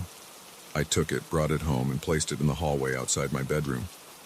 I live alone in a small house with narrow halls and worn-out carpets. I don't have a lot of furniture. The hallway walls are plain white with old paint that I keep meaning to redo. There's a single overhead light that buzzes faintly. I put the mirror on a small side table, propped it against the wall, and left it there. I didn't pay much attention to it during the day. It just stood there, reflecting the opposite wall and the light fixture. Nothing unusual. That first night, I was walking down the hall on my way to the bathroom. It was late, maybe past midnight. I was tired, half asleep. The overhead light was off, but there was a small nightlight plugged into an outlet down near the floor. It gave off a weak, yellowish light. As I passed by, I glanced at the mirror. I saw my shape in it, just a dim outline.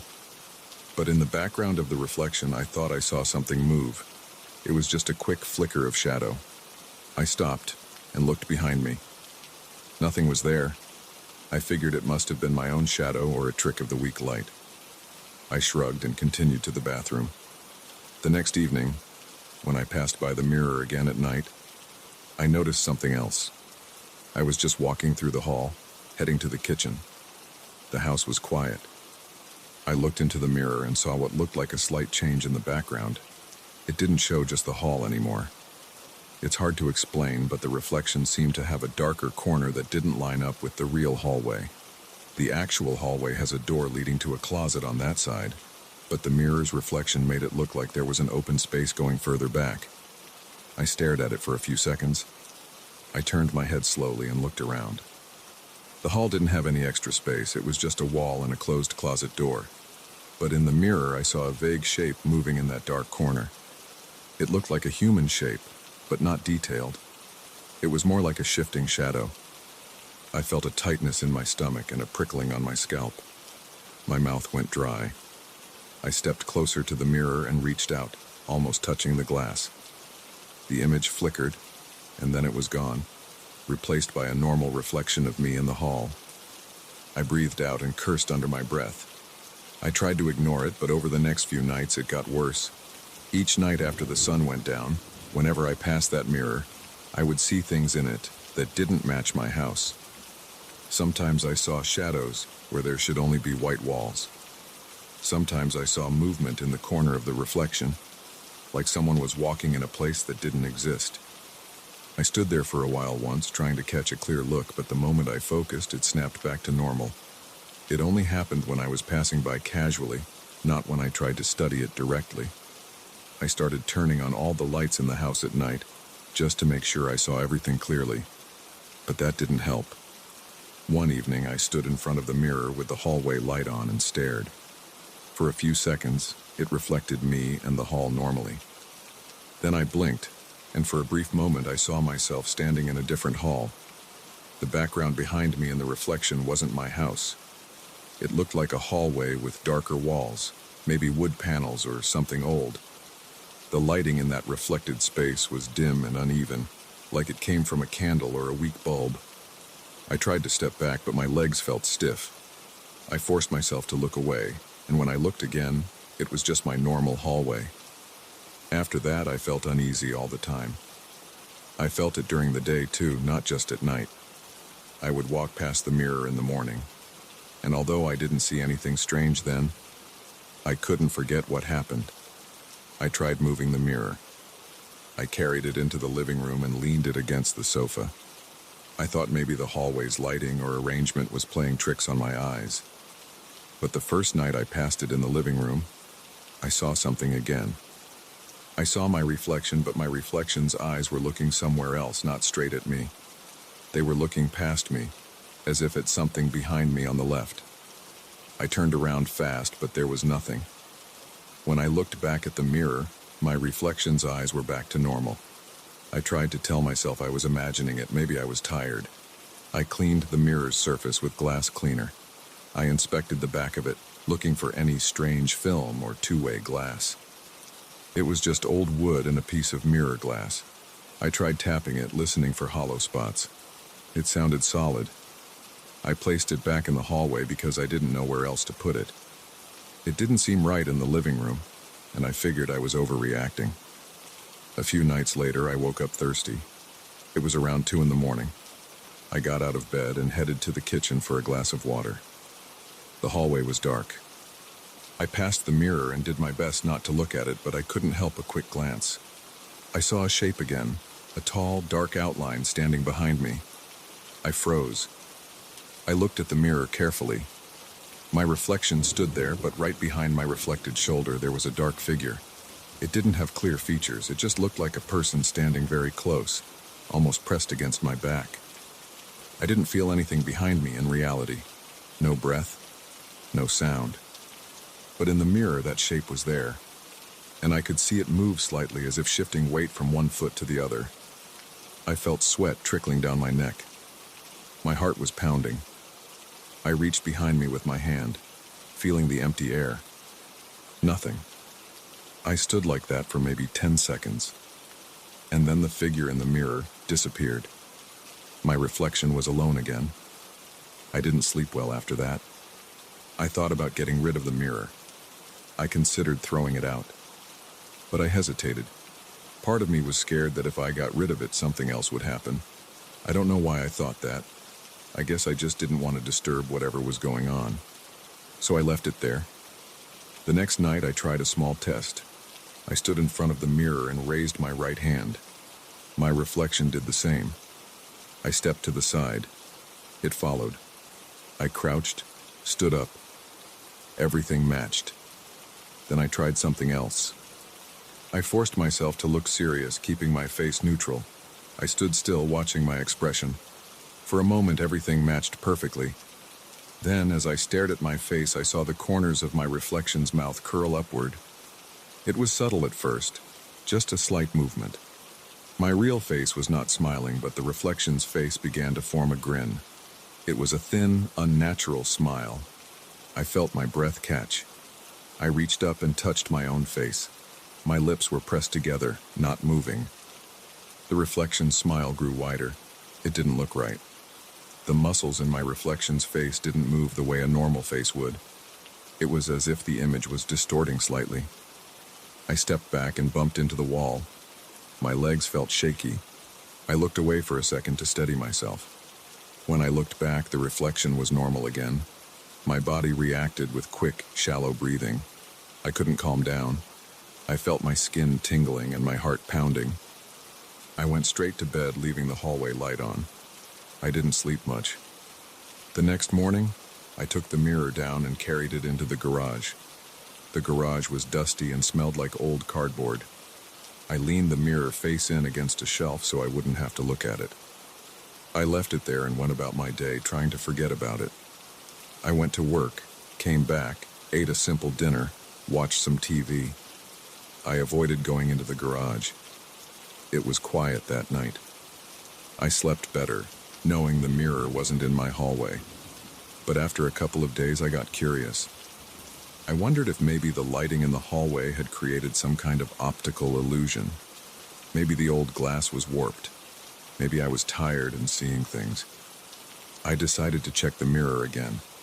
I went to the garage in the late afternoon. The sun was still out, bright and steady, shining through the small window. I turned the mirror around and looked at it. In full daylight, it seemed normal. I could see my face, my clothes, the garage behind me. No weird shadows, no strange smiles, nothing out of place. That night, I brought the mirror back into the house and placed it in a different spot, this time in the spare bedroom. This bedroom is mostly empty, just a bed frame, a lamp, and a small dresser. I put the mirror on the floor against the wall and left the door open. I made sure the lamp was on when I came by to check it. I stood there and looked at myself in the reflection. I tried changing my expression, raising my eyebrows and shaking my head. Everything matched. Just a normal reflection. I felt relieved. But as I was leaving the room, I turned back for one last look. I stood half in the doorway, leaning back to peek at the mirror. For a split second, I saw something else again.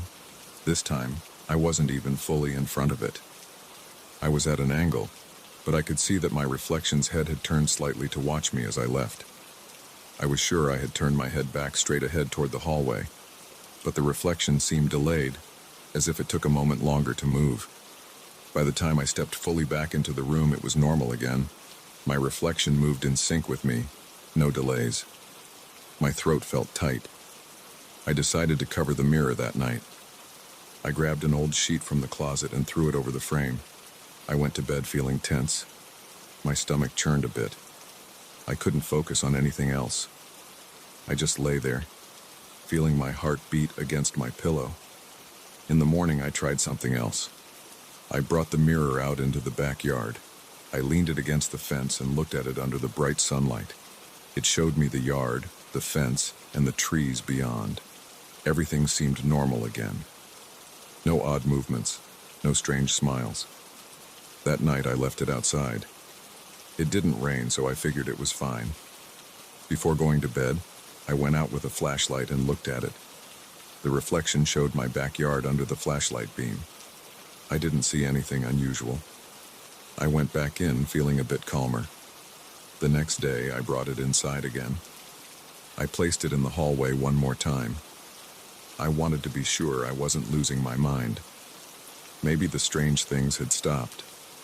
Maybe it was just stress before. After dinner, I turned off most of the lights and passed by the mirror again. I forced myself to look at it directly. I saw my face and my eyes. They seemed normal. I stood still for a while, waiting. Nothing happened. I sighed with relief and stepped closer. I moved my arm slowly. The reflection did the same. No delays. I smiled a little, testing it. My reflection smiled back, matching me perfectly. I decided to try the neutral face test again. I relaxed my face, keeping my mouth closed and my eyes calm. I stared at my reflection. I counted the seconds in my head. 1, 2, 3. At 5 seconds, my reflection's face changed. Its eyes narrowed slightly and the lips pulled back just enough to show teeth. My real face remained neutral. I felt my stomach drop and my heart pick up speed. I didn't move. I saw the reflection's teeth more clearly now.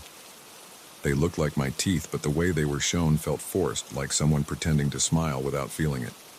I took a step backward. My real mouth was shut, but the reflection's mouth hung slightly open now. I couldn't stand it anymore. I spun around and walked away fast. My legs felt weak and my hands were shaking. I decided to get rid of the mirror for good. I didn't care if it was valuable or not. I didn't want it in my house. The next morning, I wrapped it in an old blanket and put it in my car's trunk. I drove across town and found a small thrift store. I donated it. They didn't ask many questions. I left before they could change their minds.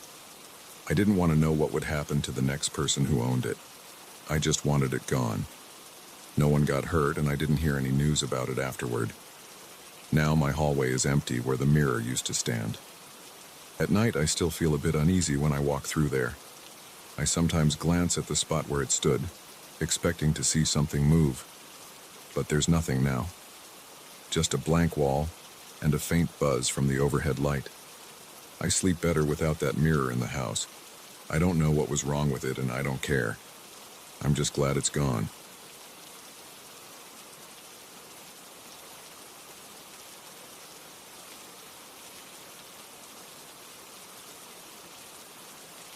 I first noticed something was off around 2 in the morning. I was lying in bed, awake because the noise of old pipes kept me up. I live on the 4th floor of an old building. It's a place with chipped paint in the hallways, dim lights in the stairwell, and an elevator that shakes. The walls are thin. I can usually hear my neighbor's TV or the sound of footsteps coming from above. But that night, it was quieter than usual. No footsteps. No distant voices, just that dull creak of the pipes. Then the intercom buzzed. I got up, walked into the small living room, and stared at the device on the wall. It was old and yellowed. The buzzer sounded again. I pressed the button and said my name. There was no immediate response, just a sort of muffled breathing. Then I heard my name spoken back to me, slowly and softly. My heart started pounding. I tried to see who it was through the small camera monitor. The image on the monitor was grainy and dark, but I could see the front entrance. The light above the door was on, but no one stood there. The door was closed. I said, "Who's there?" The voice didn't respond. It just repeated my name 3 times, each time quieter. After that, the line went silent. I let go of the button and listened. Nothing else happened that night. Still, I barely slept. The next day, I went downstairs and checked the lobby. I looked outside through the glass door. There was nothing unusual. I checked the mailbox area and spoke briefly with the building manager, a man named Julio. He's always half asleep behind a small counter. He said he didn't see anyone last night. I asked if someone could have sneaked in. He said he doubted it.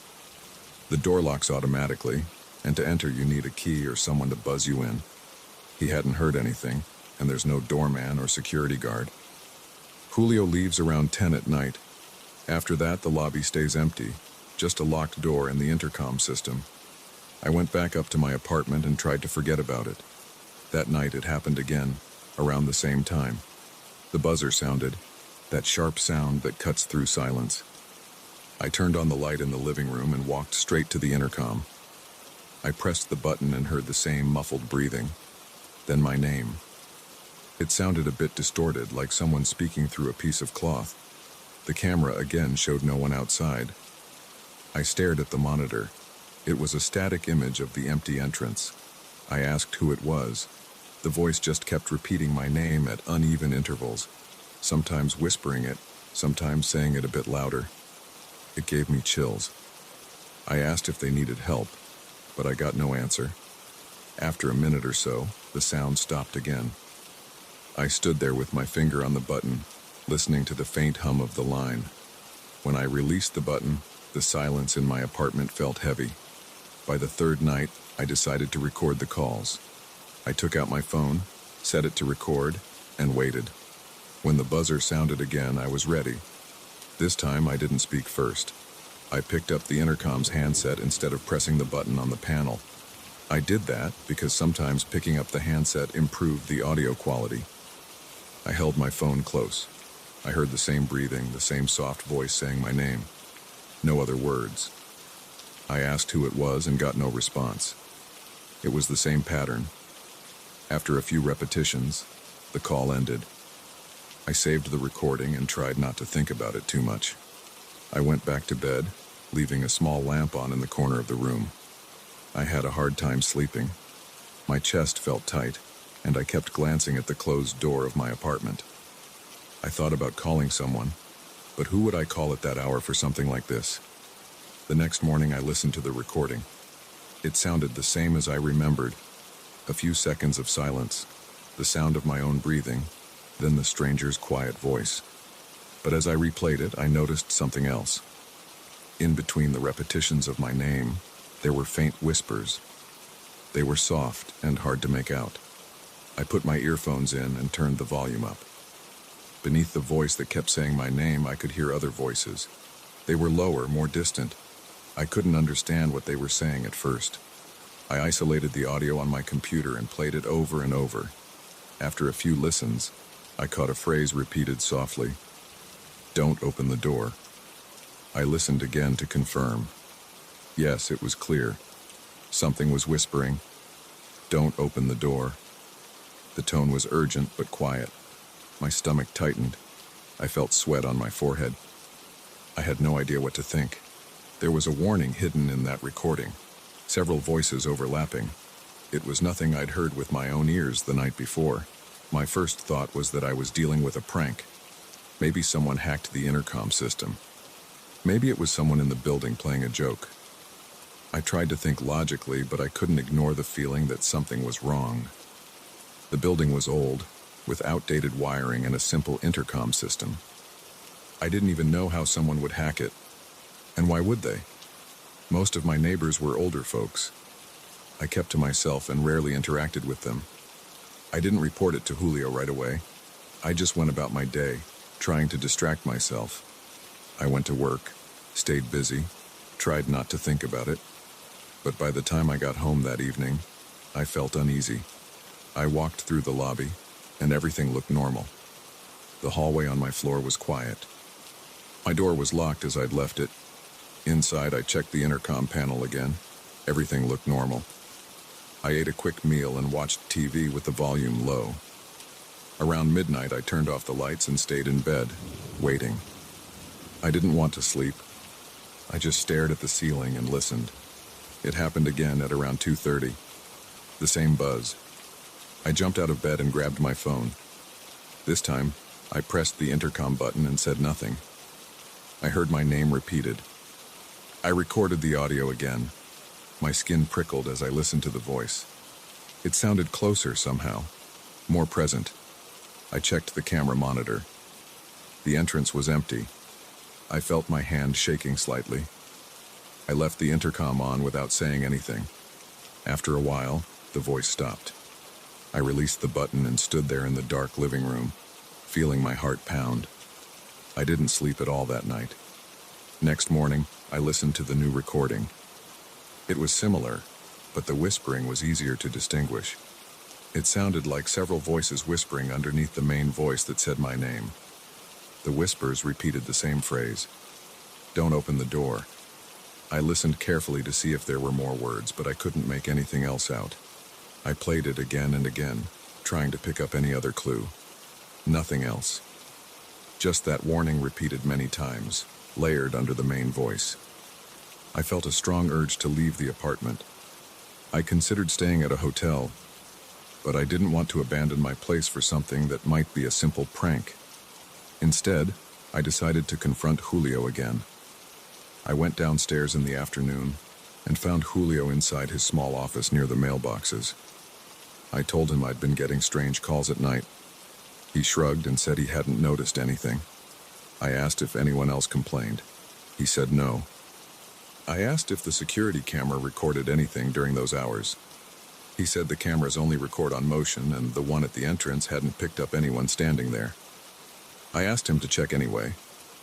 He sighed and checked the system. Nothing. Just empty frames of the entrance. He seemed annoyed with my questions. I didn't push it. I thanked him and left. He looked at me like I was making things up. I decided to investigate on my own. That night, I waited in the lobby from midnight until around 1:30. I sat on a small bench near the door, scrolling on my phone. The lobby was quiet. The street outside was also quiet. Eventually, I grew tired and went back upstairs, feeling a bit foolish. Maybe it wouldn't happen if I was watching. Maybe it only happened when I was inside my apartment. I locked my door and stood in front of the intercom. I didn't turn off the lights. I waited. Around 2, the buzzer sounded again. I rushed to the monitor and looked. Empty entrance. I pressed the intercom button and listened. The voice said my name, slow and steady. I recorded again, staying silent. After it stopped, I checked the time. 2:10 a.m. No one had come through the lobby just now. I knew that because I had just been down there less than an hour ago, and no one was lingering outside. That morning, I reviewed the new recording. The whispers were still there. Still the same warning. I felt tension in my shoulders and neck. My mouth felt dry. I tried to ignore it and focus on facts. The intercom calls come around the same time every night. The camera shows no one. The voice knows my name. The hidden whispers warn me not to open the door. There are no other clues. There's no sign of forced entry. Nothing missing. No note slipped under my door.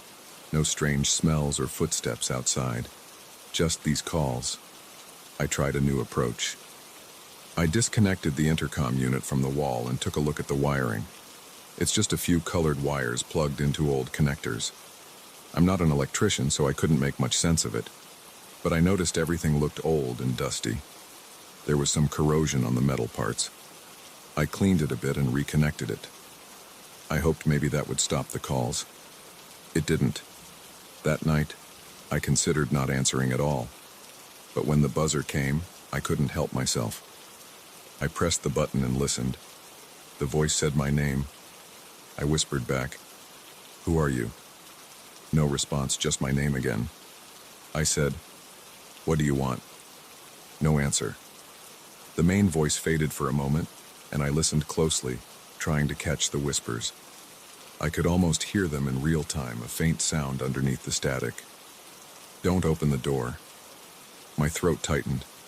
I let go of the button. The intercom went silent. I called a friend of mine the next day.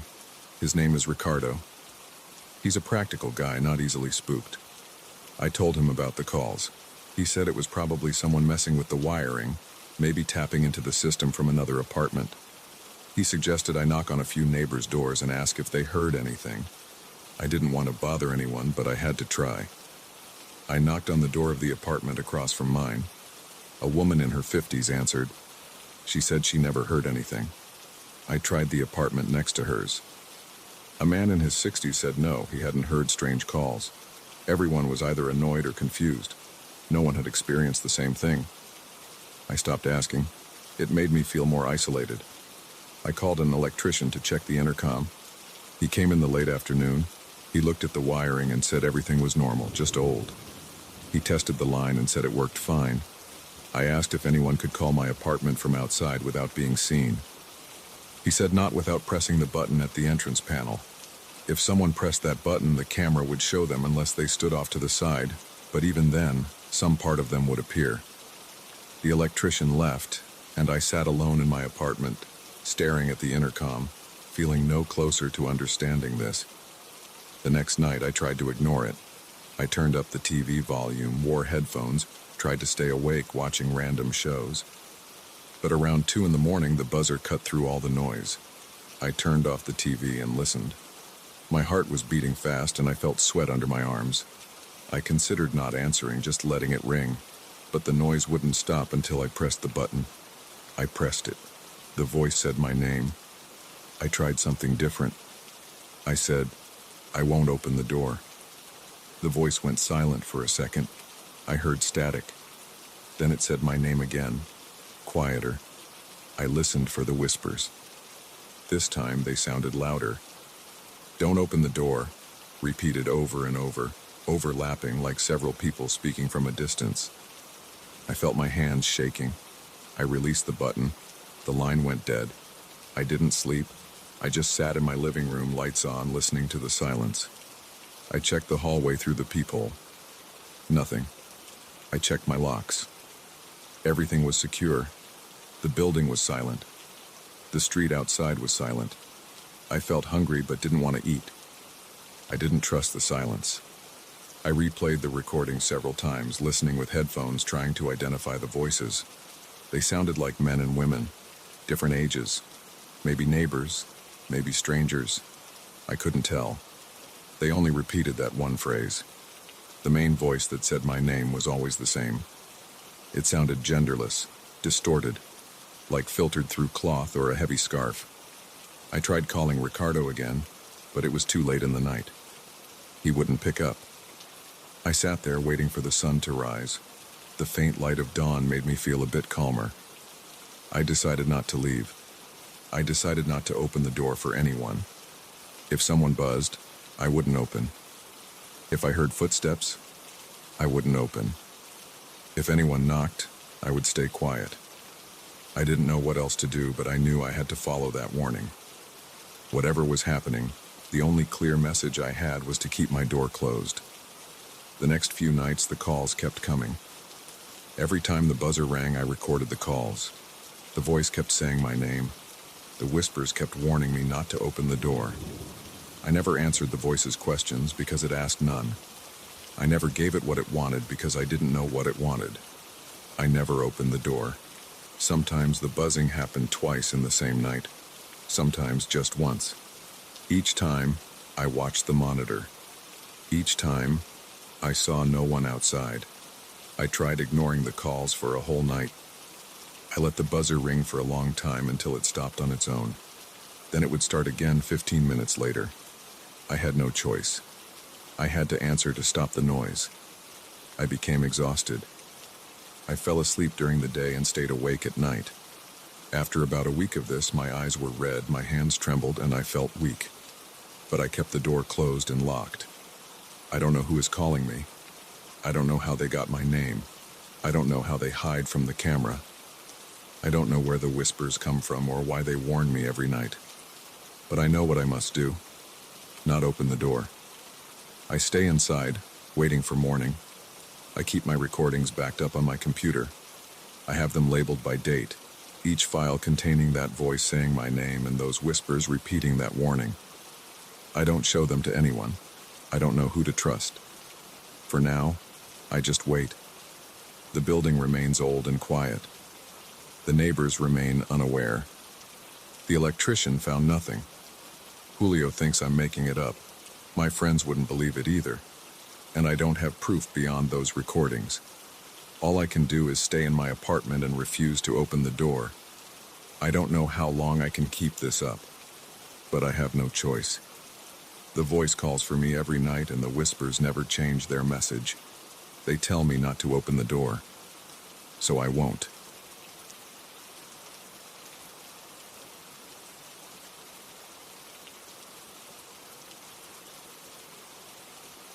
It all started the first night I settled into the new apartment. The place was furnished, the rent was low, and the landlord didn't ask many questions. That should have been my first warning. The building looked normal enough from the outside. Red brick walls, old windows, a narrow lobby with cheap tiles.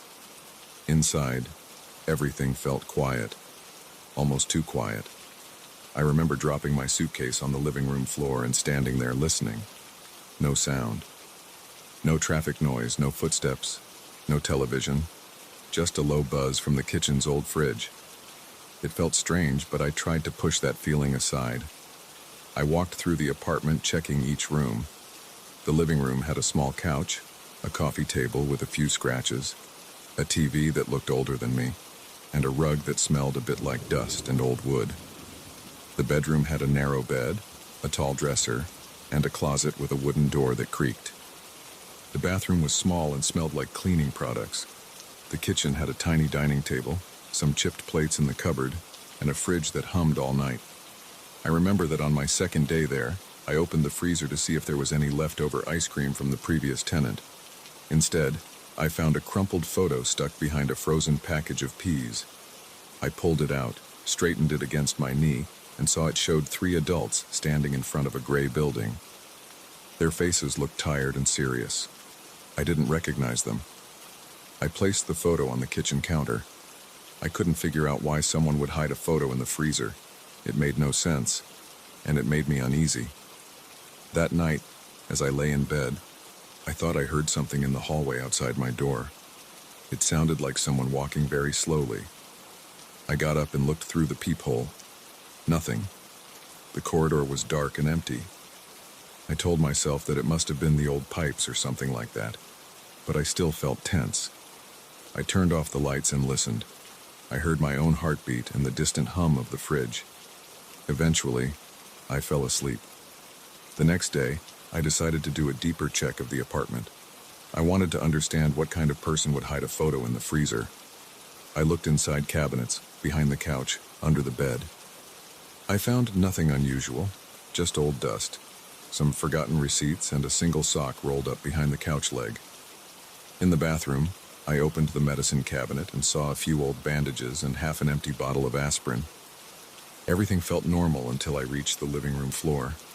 I noticed that one of the floorboards near the window looked slightly different. Its surface was uneven, and the corner lifted a bit when I pressed it. I got a flathead screwdriver from my toolbox and pried it up. Underneath, I found a stack of letters wrapped in a plastic bag. The ink on the envelopes had smudged a bit, but I could still read the name. Brian H. I opened one of the letters and skimmed it. It talked about someone following him. It mentioned feeling watched even inside his own apartment. It said he had no idea who was doing it or why. Each letter carried the same sense of paranoia. Whoever Brian was, he had been afraid, hiding his letters under the floor. Why? I set the letters on the coffee table and stood up. I felt the hairs on my neck stand up. My stomach felt tight. I went to the window and looked outside. The street was empty. A few parked cars, a flickering streetlight. I waited, not sure what I expected. Maybe someone looking up at me from the sidewalk or a figure behind a curtain across the street. But I saw nothing. I tried to calm down, telling myself it was just old tenant stuff. Maybe Brian moved out in a hurry and forgot these letters. But why hide them? I decided to talk to the landlord. He was a quiet man who lived on the ground floor. When I asked him about the previous tenant, he shrugged and said he didn't remember much. He said the guy moved out suddenly and never came back for his security deposit. I pressed for more details. The landlord hesitated, then admitted the tenant had disappeared without notice. He hadn't even returned the keys. The landlord had to change the locks. I asked if the tenant's name was Brian H. He looked at me with a puzzled expression and said yes. He thought that might have been the name.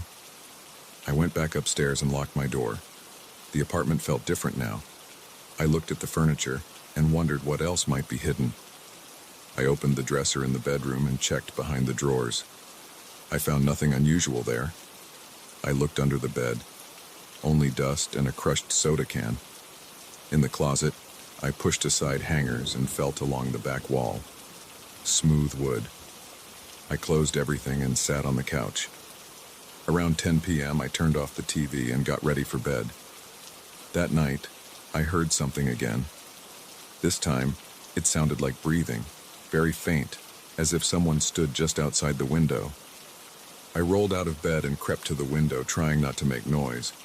I peeked through the blinds. The street looked normal. No one stood there. I listened again. The sound stopped. My heart was racing, and my throat felt dry. I tried to tell myself it was just my imagination. The next morning, I decided to read all the letters. They all belonged to Brian H. He wrote them to someone named Jeff. There were about 8 letters in total. The handwriting was shaky. He wrote about strange objects he found in the apartment. He wrote about a set of keys hidden inside the couch cushion, about photographs in strange places, about footsteps in the hallway at night. He said he felt like someone was watching him from outside, and sometimes from inside the building. One letter mentioned the landlord, saying he was a strange man who never made eye contact. Another letter mentioned neighbors who stared at him. Brian wrote that he tried talking to them, but they denied hearing anything. He sounded desperate and isolated. The last letter ended abruptly, saying he was going to leave and would not come back. I felt like I'd stepped into someone else's nightmare. I put the letters back in the plastic bag and hid them in the closet. I thought about leaving, but I had paid the first month's rent and didn't have enough money to move again right away. Besides, I told myself there might be a rational explanation. Maybe Brian had mental health problems. Maybe he imagined it all. I tried to forget it and get on with my life. That evening I was watching TV when I saw something from the corner of my eye. The door handle to the bedroom seemed to move. It was a slight motion, a small click, as if someone tried to open it from the other side. I paused the TV and listened. My own breathing sounded too loud. I walked slowly to the bedroom door and grabbed the handle. It was locked. I hadn't locked it though, I always left it unlocked. I turned the handle and opened the door. The room was empty. The window was closed. Nothing was out of place. I checked under the bed again. Still just dust. I had trouble sleeping that night. I felt too warm, and my muscles were tense. Around 2 a.m., I heard a faint tapping sound from above the ceiling. I knew there were no apartments above mine, just the roof. The tapping continued for about a minute and then stopped. I lay there, eyes open, staring at the dark ceiling. My heart thumped, and my hands felt sweaty. I wiped them on the blanket. The next day, I tried talking to a neighbor. I met a guy from down the hall, a tall man wearing paint-stained jeans. I asked him if he knew anything about Brian. He shrugged and said he remembered Brian as a quiet guy who kept to himself. I asked if Brian had said anything about feeling watched. The neighbor frowned and said he never talked to Brian, just saw him coming and going sometimes. I asked if he ever heard strange sounds at night. He shook his head and said the building was old, that's all. Pipes and wood. I thanked him and went back inside. I started checking every inch of the apartment, trying to find more objects. I pried up a few more floorboards and found nothing. I opened the back of the TV stand. Dust and old cables. I checked the kitchen cabinets carefully.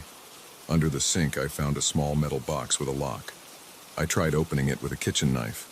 The lock was flimsy and popped open easily. Inside, there was a wallet with a driver's license, credit cards, and a folded note. The license said Brian H. The photo showed a thin-faced man with tired eyes. He didn't look dangerous. The credit cards were expired. The folded note said, "If someone finds this, please understand that I tried leaving, but I can't. Someone is always watching. Check the hallway mirror." There was a mirror in the hallway outside my door, mounted on the wall. It was a simple rectangular mirror.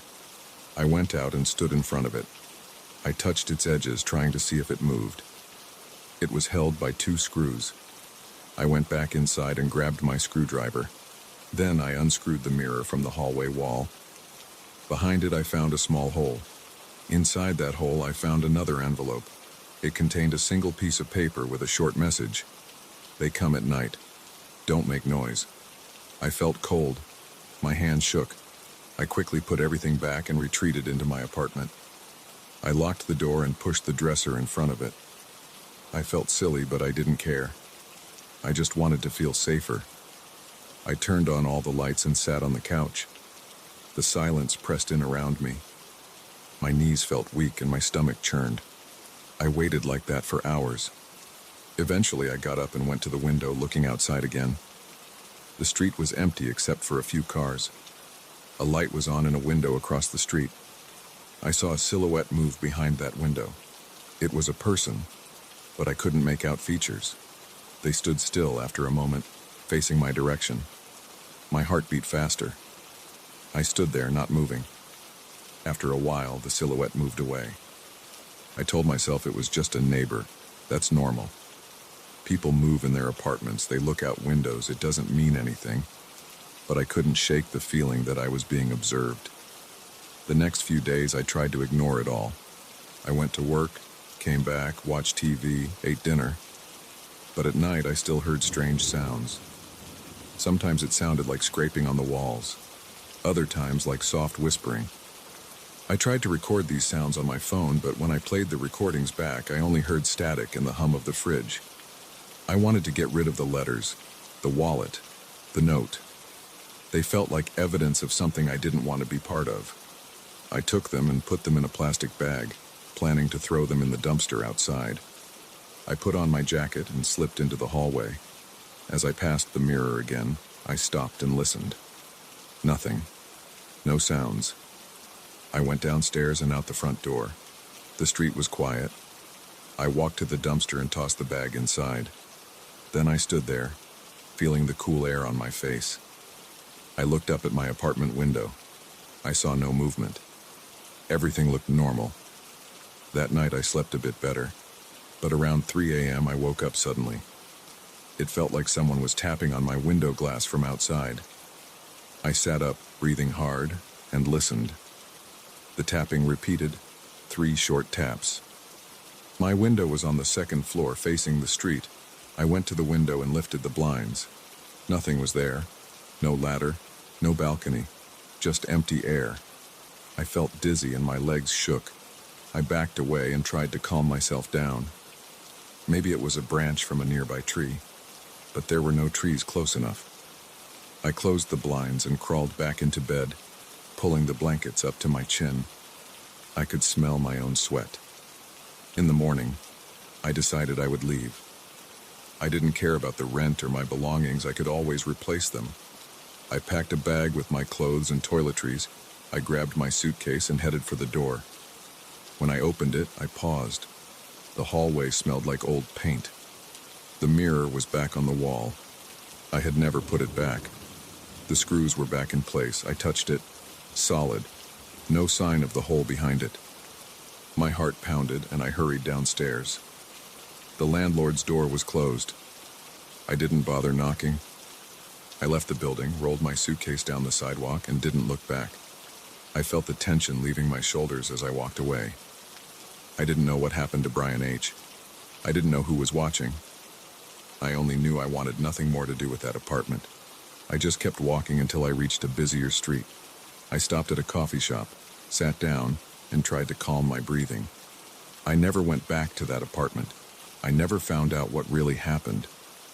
I told a friend about it, and he said I should call the police or something like that. But I didn't.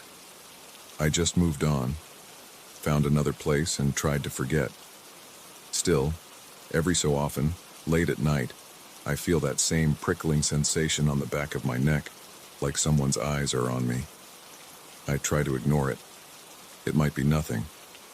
But I remember the letters, the photo in the freezer, the wallet hidden under the sink, the whispering sounds at night. I remember feeling trapped in that apartment, and I remember leaving it behind without looking back. That's all I need to know. I'm done with that place.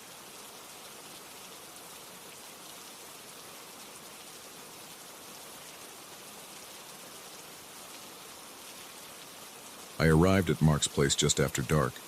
He had invited me to stay over for a few days. I knew him from college, and although we weren't best friends, we got along well enough. He lived alone in a large old house about an hour outside the city. He had mentioned it once or twice before, always brushing off details.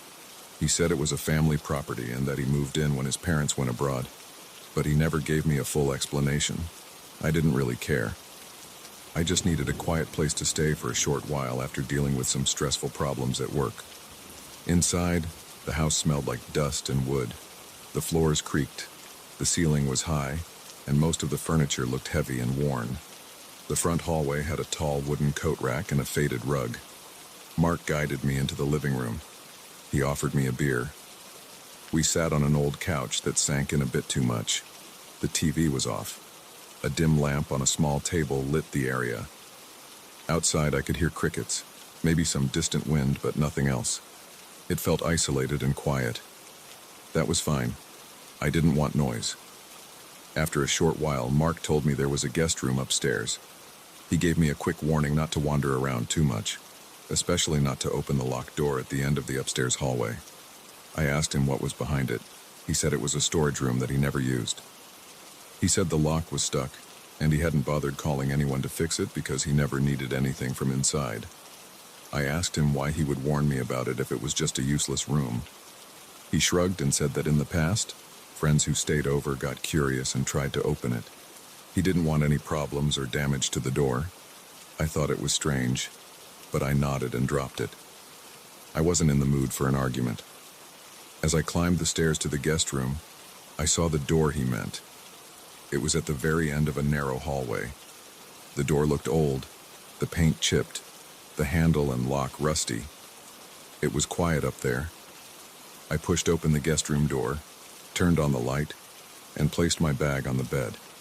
The room smelled faintly of old linen. There was a small dresser, a simple lamp, and one window overlooking the dark backyard. I sat on the bed, tested the mattress with my hand, and decided it was fine for a few nights. I washed up in the bathroom down the hall. The sink's faucet squeaked, and the mirror above it was stained around the edges. But everything worked. I could hear Mark moving around downstairs. He turned off lights, I think. After I finished, I went back to my room and closed the door. I lay on the bed and tried to relax. The drive had tired me out, and I hoped to sleep well. In the middle of the night, I woke up. I'm not sure why. Maybe it was the silence or maybe some slight sound. I listened carefully. I heard a faint noise coming from the end of the hallway. It sounded like something heavy sliding across the floor. It was not constant. It stopped and started again after a few seconds. The floor in that area creaked a bit. I wondered if Mark was up moving furniture or looking for something. It didn't make sense at that hour, but I had no other explanation. I got out of bed quietly. I walked to the door of my room and pressed my ear against it. I heard low, muffled whispers. I couldn't tell if it was a man or a woman. It sounded like someone speaking softly but urgently. I couldn't catch any words. It stopped after a few moments, followed by what sounded like a piece of furniture scraping against the floor again. I decided to check if Mark was awake. I opened my door and stepped into the hallway. The light was off and I had to let my eyes adjust. The hallway was narrow and dark. The only light came from a street lamp outside, spilling a weak glow through a small window at the other end of the hall. I walked slowly toward the locked door. My heart started beating faster. I felt the hairs on my arms stand up. I held my breath for a second and listened. More whispers. They stopped when I got close. I leaned forward and touched the door. It felt cold. I bent down a bit and looked at the thin gap under it. Nothing visible there. Then I leaned to the side, trying to see if there was any gap in the door frame. There was a tiny crack in the wood near the handle. Through that crack, I could see a small bit of movement inside. It looked like a shadow shifting. Then, very clearly, I saw an eye looking back at me through that gap. I pulled back, startled. My heart thumped hard. I swallowed and stood still, trying not to make noise. That eye was definitely not my imagination. It blinked once, slowly, and then moved away. I whispered, "Hello?" I didn't get a response. I just heard soft breathing. I considered knocking, but I didn't. I was afraid. I didn't know who was in there. Mark said that no one used that room, that the door was locked. Yet someone was inside. I took a step back and turned toward the stairs. I wanted to get Mark. Before I could move any further, the whispers started up again, louder this time, but still muffled. I couldn't understand what they said. I hurried downstairs. The steps creaked under my feet. The living room was dark now. I saw a soft glow from the kitchen. I found Mark sitting at the small kitchen table with a single light on. He wore an old robe and had a mug of something hot in front of him. He looked at me with a tired expression. I told him what I heard and what I saw. He frowned. He said I must have been dreaming. I told him I was wide awake and that I clearly saw an eye through the crack in the door. He shook his head. He said that was impossible. He said no one had used that room in years. It was locked, and he had no key. He said maybe I saw a reflection or maybe a shadow. I insisted that it was a real eye. He sighed and said that I should just ignore it. He said the house was old, and old houses made strange noises. I didn't believe him, but he wasn't showing any surprise or concern. He just looked annoyed. I felt a chill run through me. I asked him to come upstairs with me to check. He refused. He said it was late, that I should go back to bed, and that we would talk in the morning. I didn't like that answer, but I was tired and I didn't want to argue. I went back upstairs, feeling uneasy. In the hallway, everything was quiet again. I stood in front of the door, listening. Nothing. No whispers, no footsteps, no breathing. I checked the gap again. Darkness. I couldn't see any eye. Just an empty darkness. I went into my room and locked the door. I didn't sleep well. I kept waking up, listening for sounds. Occasionally I thought I heard faint scraping noises like a chair being moved, but I wasn't sure if it was real or my imagination. At some point I fell asleep. In the morning, I woke up and went downstairs. Mark was in the living room reading something on his phone. I asked him about the night before. I wanted a straight answer. He just shrugged. I pressed him. I said I heard whispers and saw someone's eye. He shook his head and said he hadn't heard anything. He said maybe I was tired from the trip. I got angry and said I knew what I saw. He didn't yell back. He just repeated that it was an old house and maybe I saw a trick of the light. I looked at his face carefully. He looked calm, but his eyes seemed distant, like he wasn't interested in talking about it. I knew he was hiding something. I decided to spend the afternoon looking around the house. I stayed downstairs at first. The living room, kitchen, dining room, and a small office were all normal. There were old family photos on the walls, a few dusty shelves, and some boxes in the corner of the dining room. I didn't see anything unusual. Outside, the yard was large and partly overgrown.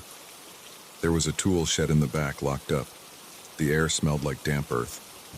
The day was gray, no sun. I didn't go far. I didn't have a reason to explore the yard, and I wasn't trying to pry too much. I just wanted to understand what was going on inside the house. By late afternoon, Mark said he had some errands to run. He left in his car, telling me he'd be back in a few hours. I took that opportunity to check the upstairs more carefully. I walked up the stairs and stopped in front of the locked door. I ran my hand over the frame. The wood was rough. I pulled on the handle. It rattled but wouldn't budge. I put my ear to the door and listened for any sign of movement inside. Silence. I crouched down and looked through the gap again. Dark and empty. I whispered, "Is anyone in there?" Nothing. I tried pressing my shoulder against the door, hoping maybe the lock would give. It didn't move. I looked around for a key. I searched the guest room drawers, the bathroom, the hallway closet. I found nothing. I thought about looking in Mark's bedroom, but that felt like a line I shouldn't cross. Still, I was tempted. I knew something strange was happening, and I wanted answers. In the end, I left Mark's room alone. I waited and listened. After a while, I went back downstairs, feeling frustrated. In the evening, Mark returned. He acted normal, asked if I wanted to order takeout. We ate pizza in the living room. I brought up the door again and he sighed. He said he didn't want to talk about it anymore. He said there was nothing behind that door, just old junk, and that I should respect his wishes and drop the subject. His tone was calm but firm. I decided not to push it. I nodded and focused on my food. Later that night, I tried to sleep again. I kept the hallway light off. It was quiet for a few hours. I almost drifted off, but then I heard it again. The scraping sounds. The whispers. I sat up in bed, heart beating faster. I got out of bed and opened my door, stepping into the dark hallway. I walked slowly toward the locked door. I could feel my pulse in my ears. The whispers were there, low and constant. I bent down to look through the gap again. This time I saw more than just an eye. I saw a shape moving. It looked like a person's face, but I couldn't make out details. Just an eye and part of a cheek. The face pulled back, leaving just darkness. I tried to speak quietly. "Who are you? Why are you in there?" I heard only hushed breathing. Then I heard something heavy scraping along the floor again, like a table or a chair being dragged. The sound was slow and deliberate. I tried the door handle again, pushing harder. The door rattled. I heard footsteps inside, soft and slow. They moved away from the door, then came back closer. I said, "I know you're in there." No response. I decided to wake Mark up. I didn't care if he got annoyed. I went to his room and knocked. No answer. I knocked again, louder. After a few seconds, he opened the door. He looked tired and irritated. I whispered that there was someone in that room right now, moving things around. He told me to go back to sleep. I insisted. I said I could hear whispers and footsteps. He said I should stop imagining things. He said this wasn't funny. I grabbed his arm and tried to pull him into the hallway. He resisted at first, but then he followed me. We stood in front of the locked door. I said, "Listen." He stood there, arms crossed, not even leaning in. After a few moments of silence, he said he didn't hear anything and that I should stop. He turned around and walked back into his room, closing the door behind him. I felt angry and confused. I knew what I heard. I knew what I saw. I stood there in the dark, breathing fast. I tried one last time to talk to whoever was inside. "I know you're there," I said quietly. I heard nothing. I waited a few more minutes, then gave up and went back to my room. I couldn't sleep. I lay on the bed with my eyes open, listening. At some point I must have dozed off because when I opened my eyes again it was morning. The house was quiet. I got dressed and went downstairs. Mark was in the kitchen making coffee. He acted normal. I grabbed a mug and poured some coffee, drank it black. He asked if I slept better. I said no. He didn't respond. We stood there in silence. I decided I would leave that day. I told Mark I needed to get back to the city. He didn't argue. He said he understood. He didn't mention the door or the noises. He didn't say anything about the strange events. I packed my bag and carried it downstairs. Before I left, I looked at him and said, "I know there's someone in that room." He looked at me without blinking and said, "I told you there isn't." He didn't elaborate, he just stared at me with a flat expression. I left the house and got in my car. As I pulled away, I looked up at the second floor window. I thought I saw a curtain move, but maybe that was just a breeze. I drove away, feeling uneasy and confused. I never got an explanation. I never found out who was behind that door or why. But I know what I saw and what I heard. Someone was in that locked room. Someone watched me through the crack in the door. Someone moved furniture around and whispered at night. Mark never admitted it, and I guess I'll never know the truth. But I'm sure it happened. I'm sure I saw that eye.